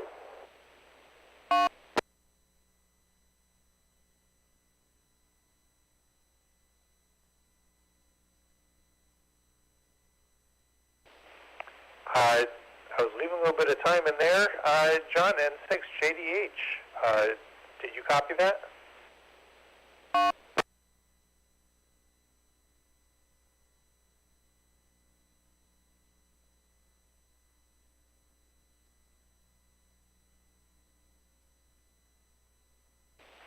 Nothing heard, although he may have been, he mentioned he was going to have to be on a phone call. Bob, I think John, N6JDH actually uses that type of antenna setup on a mast, the chameleon version, where you have the block, the delta loop, and then you put in the matching network, and then you have the two 17-foot whips, and then you have the connecting wire. And he usually puts that, on a mast and kind of gets that well off the ground and has very good results with it. So I think that's what you're referring to. Back to you. Yeah, that would be the one. The only drawback, I believe, that just the base antenna itself with the center hub and the two whips is pretty close to $600. And then to add the delta loop is about another 100 something. So it's considerably more money than my buddy Paul. But yes, that would be the one. I'd love to play with one of those. Back to you. N6 JDH comment. N6 JDH, over to you, John. I was hoping you had a comment on that. Roger that. The 5-to-1 with the hub and the two SS17s, and then the wire between them, I think it's like $300, maybe $350 on Chameleon. I can look real quick. I was looking for that paste that I sent you a picture of, but I think it's like $350.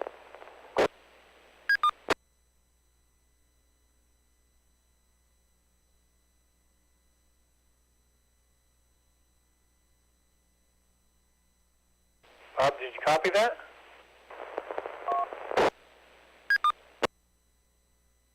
Yeah, but what I'm looking at here is $589. It's the HF, VHF, UHF hex antenna deluxe, $589. And then if you want to add on the delta part, it's another like 100 something. Go ahead. November 6th, Juliet Delta Hotel, if you look on Chameleon at CHA space TDL, for the tactical delta loop, that's all you would need right there. That even, I believe you can even get it with the coaxial with the integrated choke. But right now it's out of stock. That sells so fast right now, it's unbelievable. That's Annette.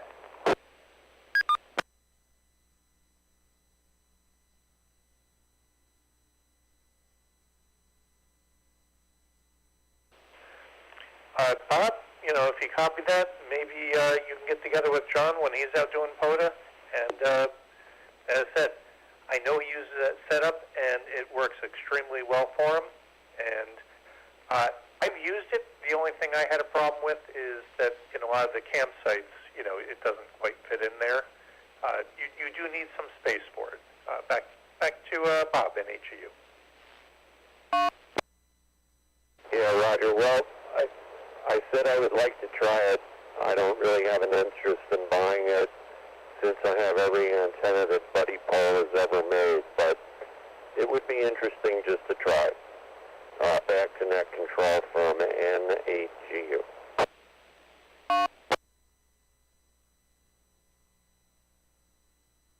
I understand. As I said, if you want to get together with John, I'm sure he would give you a demonstration and let you try it out. So, as I said, that's an interesting one, and as I said, I'd like to try Sean's setup also, because he has this, as I said, I have this setup, but I haven't been able to get it up, at that elevation. So one of these days. With that, do we have any additional check-ins from Newbie Net? Come now.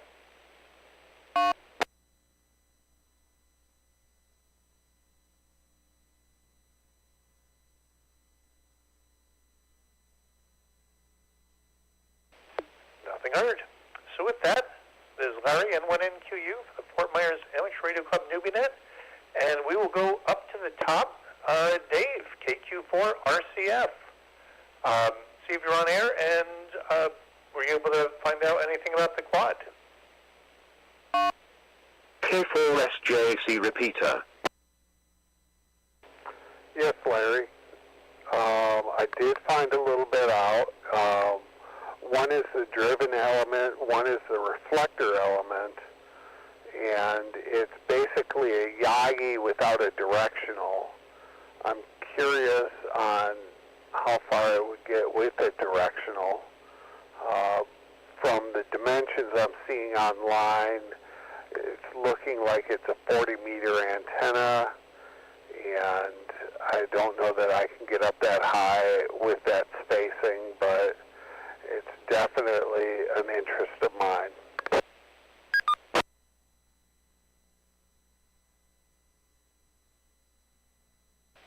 So my guess have different versions, or you can build different versions, to get on the band that you want to get on. As I said before, I remembered them being directional, so you did confirm that. And but I don't know commercially what they have as far as size and band, or if they're available in for different bands. Back to you. Yeah, there's all kinds of different configurations out there to either build or purchase. The one I was looking at and what was on the roof of that house was probably 40 meters, which is fairly large, but it was fairly large. The house was probably 30 feet in the air. This was another 20 feet in the air, so probably 50 feet. And back in the early 80s, this guy was probably reaching wherever he wanted to on that band.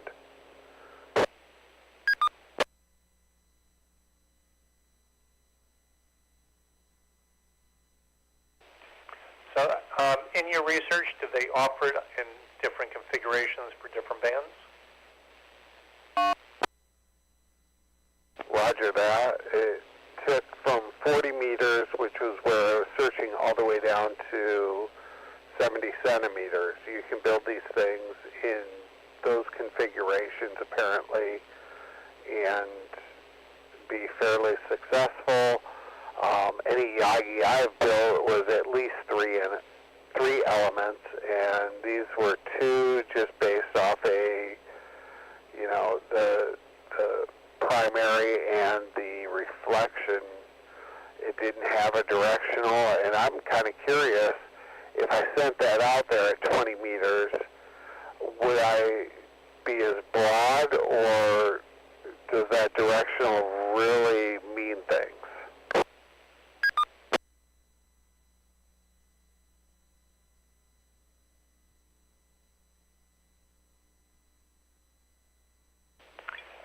I know on a normal Yagi, as you add, additional elements, it gives you more directionality and more gain.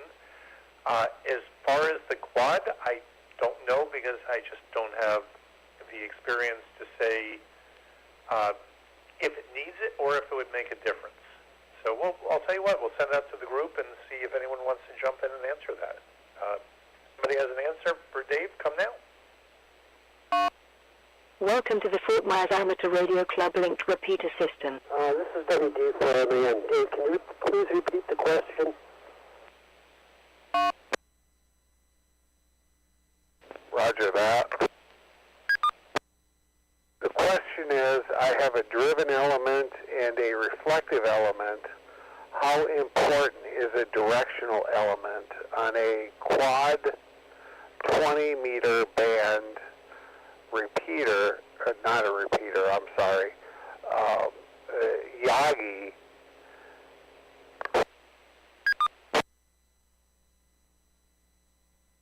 Okay,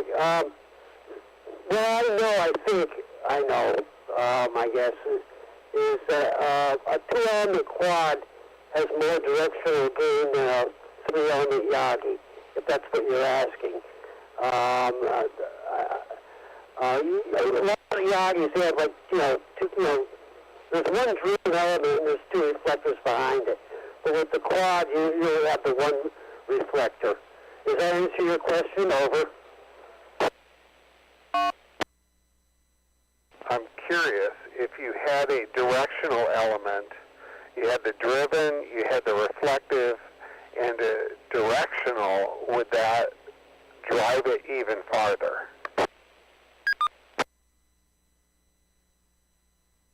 Yes. You're talking about a three-element quad? Is that what you're asking? Over. Roger that. Yes, I've seen those too. They're really complicated. A two-element quad is complicated enough. And there's several construction methods you can try. There's the center spider method and there's the double square method. But a three-element quad is very complicated and very heavy at the top too. You got to look at it that way. W2PAX-R, back to Nat. Welcome to the Fort Myers Amateur Radio Club linked repeater system. Thank you, W4MAN. This is KR4PI-R. I'm going to use this as my 73 round. I appreciate you guys. I've heard lots of great stuff tonight and a lot of great questions with some great answers. KR4PI-R monitoring.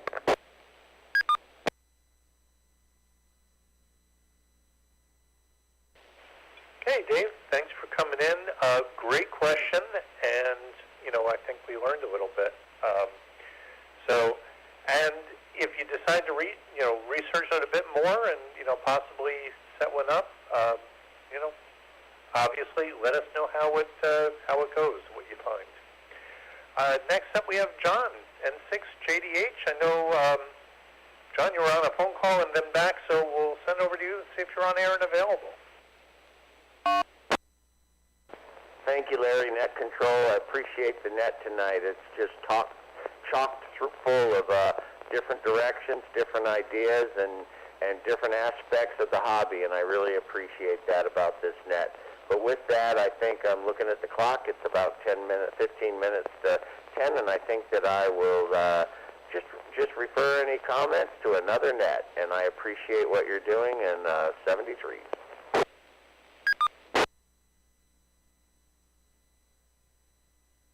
Well, John, thanks for coming in, and thanks for sharing some information in there. That was definitely helpful. And you have a good night. And with that, Ian, KR4EFS, we'll send it over to you.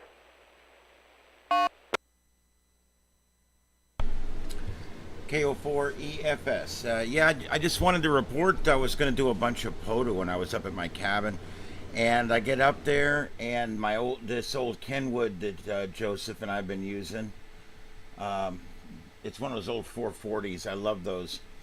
But it's putting out this loud whine over all the HF frequencies. So I didn't do any POTA. But I will tell you this.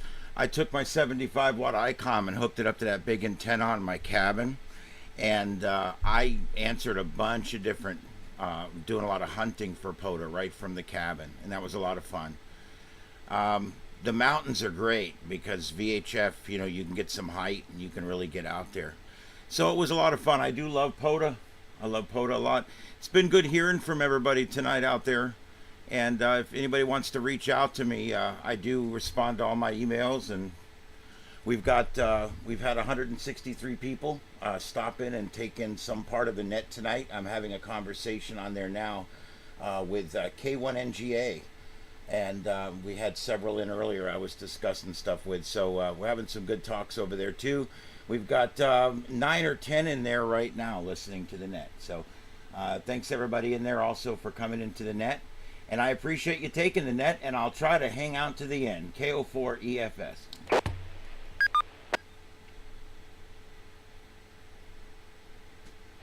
This is Larry, N1NQU for the Fort Myers Amateur Radio Club Newbie Net. Thanks, Ian. Thanks for coming in and doing the net side. And 168. I didn't realize that we were that popular, but it's nice to hear, that we have people that are coming in and hopefully learning some stuff. And we did have one gentleman that got on the air and actually checked in, and that was kind of neat. And I have to say the net has been kind of growing lately.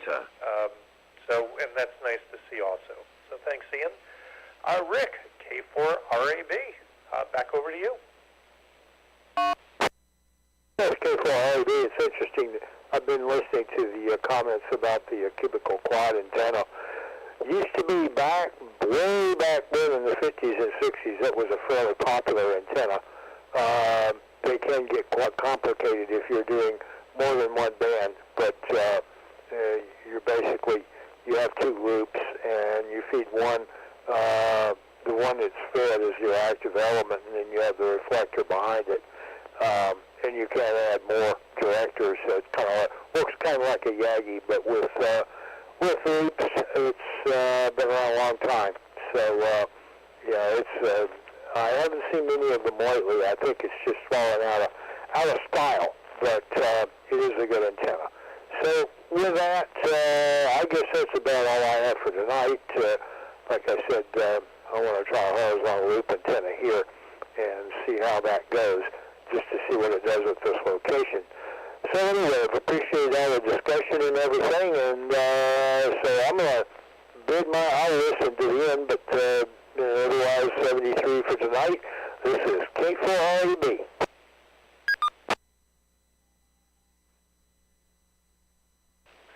Thanks, Rick. And it's funny, I forgot at the end of the first round, what I would like to try is I would actually like to have a home antenna setup, like a base station antenna setup. I have never had a permanent base station antenna setup at home because I'm in the condo, so all my HF has been portable. So for me, if I could set up a decent permanent antenna, whether it be a real end-fed or off-center fed dipole or, a Yagi horizontal on a, mast, for me that would be something really different. So, but anyway, definitely an interesting topic tonight. With that, David, N1DAB. I'm going to have to get used to the call sign with the change there. I'll send it back over to you.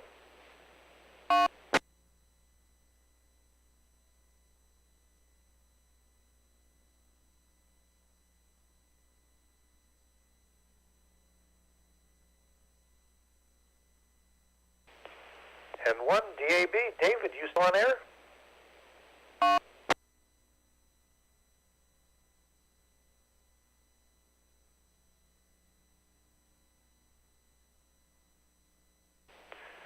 Nothing heard. David, if you are out there and listening, but you got called away, if you do want to jump in later, just throw your call sign out, and I'll come back to you, as always. If somebody had to step away, we don't want to have them lose their turn. Although I do realize it's getting a little bit late. For those that are listening outside the area, we're Eastern Standard Time in Fort Myers, Florida, so it's coming up on 10 o'clock here, so a little bit on the later side. And with that, Bill, KN4KNP, you still on air?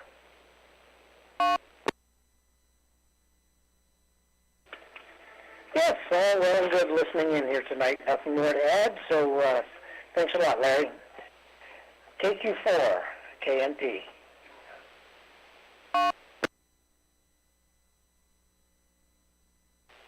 Thanks, Bill. Thanks for coming in, and hopefully I'll hear you more in the, well, I know I hear you on the pharmaceutical nets on the 820 in the morning, but a lot of times I hear it and I'm not able to actually do the net, but I do hear you from occasion. It's nice to actually talk to you. Carmine, the last round was the 7-3 round, and next up we have Vladimir, KR4DDS. Over to you. Well, it's a very great night. Good night, guys. It's KR4DDS. I think I'm going to use this as my 7-3 round as well. So, all you guys next time on the way. KR4DDS, Vladimir.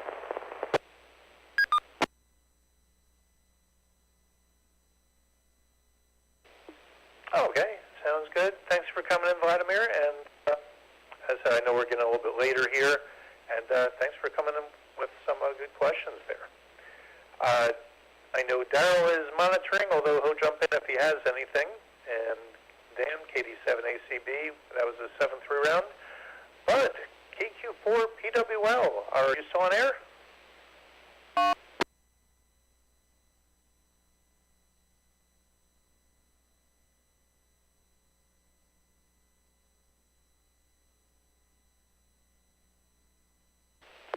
KQ4PWL, Bud, you still on air?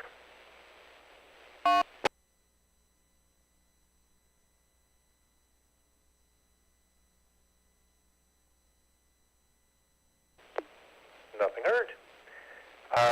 Alex, last round was his 7-3 round.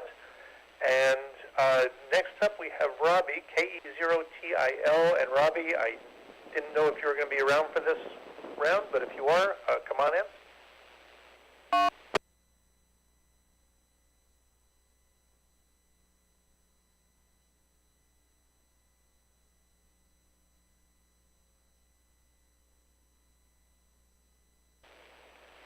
Nothing heard. With that, we go to Eric, W4EPS. Eric, over to you. W4EPS here. You know, I did think about this, and I think since I've got a little bit of room in the backyard, I think I'm going to put up like a delta loop, but like, I don't know, 100 foot or something. I heard a gentleman on one of the YouTube channels talking about, he put up one that's like 88 foot. So I'm kind of in to try that out. Don't have any experience, but have a little micro tuner, so what the heck.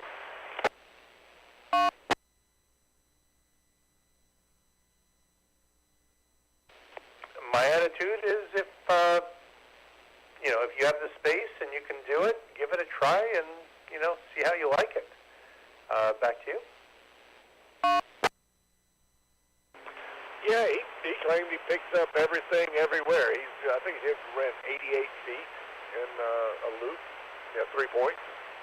And it sounds doggone interesting. My property, I think, is about 160 wide.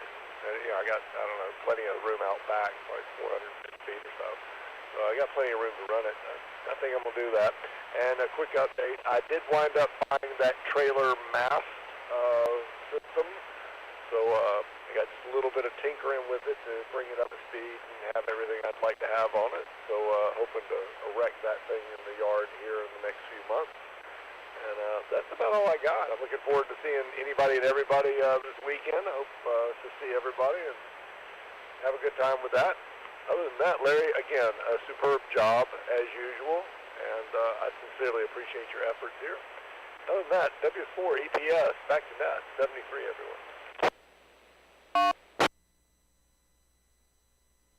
This is Larry, N1NQU for the Fort Myers Amateur Radio Club Newbie Net.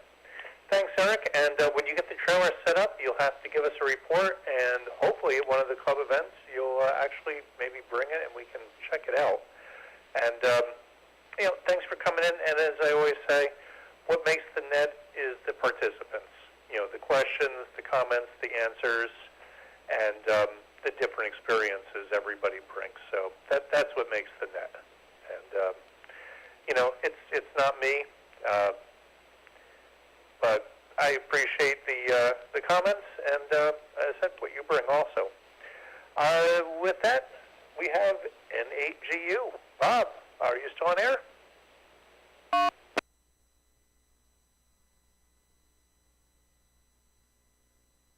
I'm still here. I switched over to Echolink.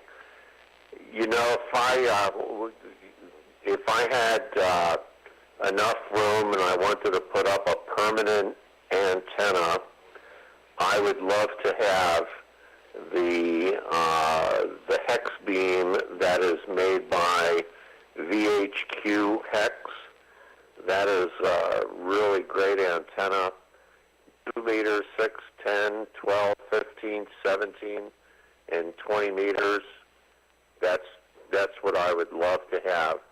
I can't put that in my neighborhood, but that would be a really nice one. Good net, back to net control from N8GU. K4SJC repeater. I know what you mean, Bob. I can't have anything up or they'll run me out of the place.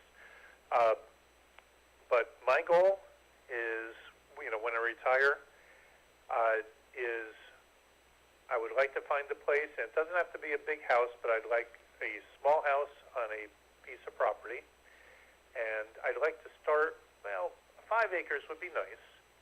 10 acres would be really nice, and 20 plus would be wonderful. And we'll see if that happens down the road, but, that would be my goal. Probably have to move out of the area to do it, and realistically, that's probably a good 10 years off anyway. So thanks, Bob. And that brings us to the end of the second round. So we'll give a call. is there anyone that wants to check in for the net? Call sign and first name, please.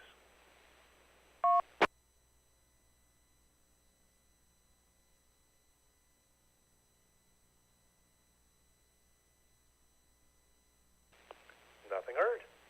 Is there anyone that wants to make a comment, has a comment, question, suggestion, topic or net topic idea?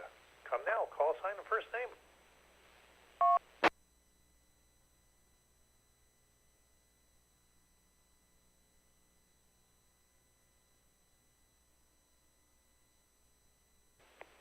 Nothing heard.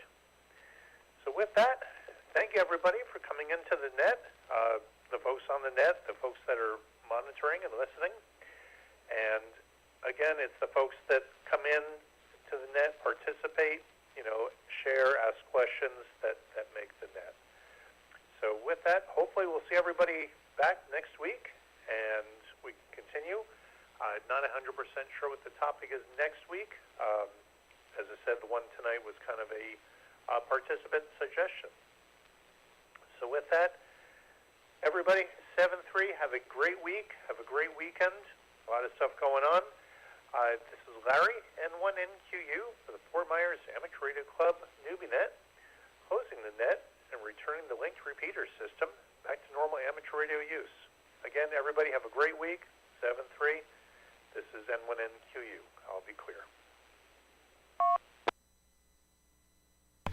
All right, there you go, guys. Thanks for coming in. My name's Ian, and this is Starship Adventures, and this has been the Newbie Net from the Fort Myers Amateur Radio Club here in Southwest Florida. It's a no-pressure mic time net, and it's for new people to interact with folks that have been doing it a while, and hopefully they can all help each other get it all figured out. And it gives them a chance to talk on the radio without... No one on this net is critical about what people say on the net and all that kind of stuff. So it's really inviting for new people, and I like that. K1NGA, thanks for coming in tonight. I appreciate it. I got a net Thursday night at 8 p.m. We've got the Simplex net, and I'm up 40 feet here with a Diamond X9, so I can usually pick just about everybody up. And then on Sunday night at 7:30 p.m., I've got the Cape Coral Loggerhead net. Both of those are great nets. So that's Thursday night at 8, Sunday night at 7:30, and I do plan on carrying both of those live here on Starship Adventures. We've had some great coverage recently of some severe weather. We might get a little bit of severe weather tomorrow, so we're going to be watching that. There is none really today. But tomorrow in North Texas, there's a chance for some severe weather. So we'll be watching that later in the day tomorrow. And then day 3 again, back in the same spot again. So be checking that for severe weather coverage. And also, I'm going to be watching for other nets and other things to broadcast. And I can be contacted at KO4EFS, my call sign, KO4EFS at gmail.com. Our website is starshipadventures.net, and this is at Starship Adventures. Please visit our other channels at Starship After Dark, at Scuffed Radio, and at Carlotta Alata. This is Starship Studios in Southwest Florida, and this has been the Newbie Net from the Fort Myers Amateur Radio Club. We'll see you guys on our next broadcast. Have a great evening out there. Hope to see you down the log or maybe on our next adventure. 7 3s, everybody, and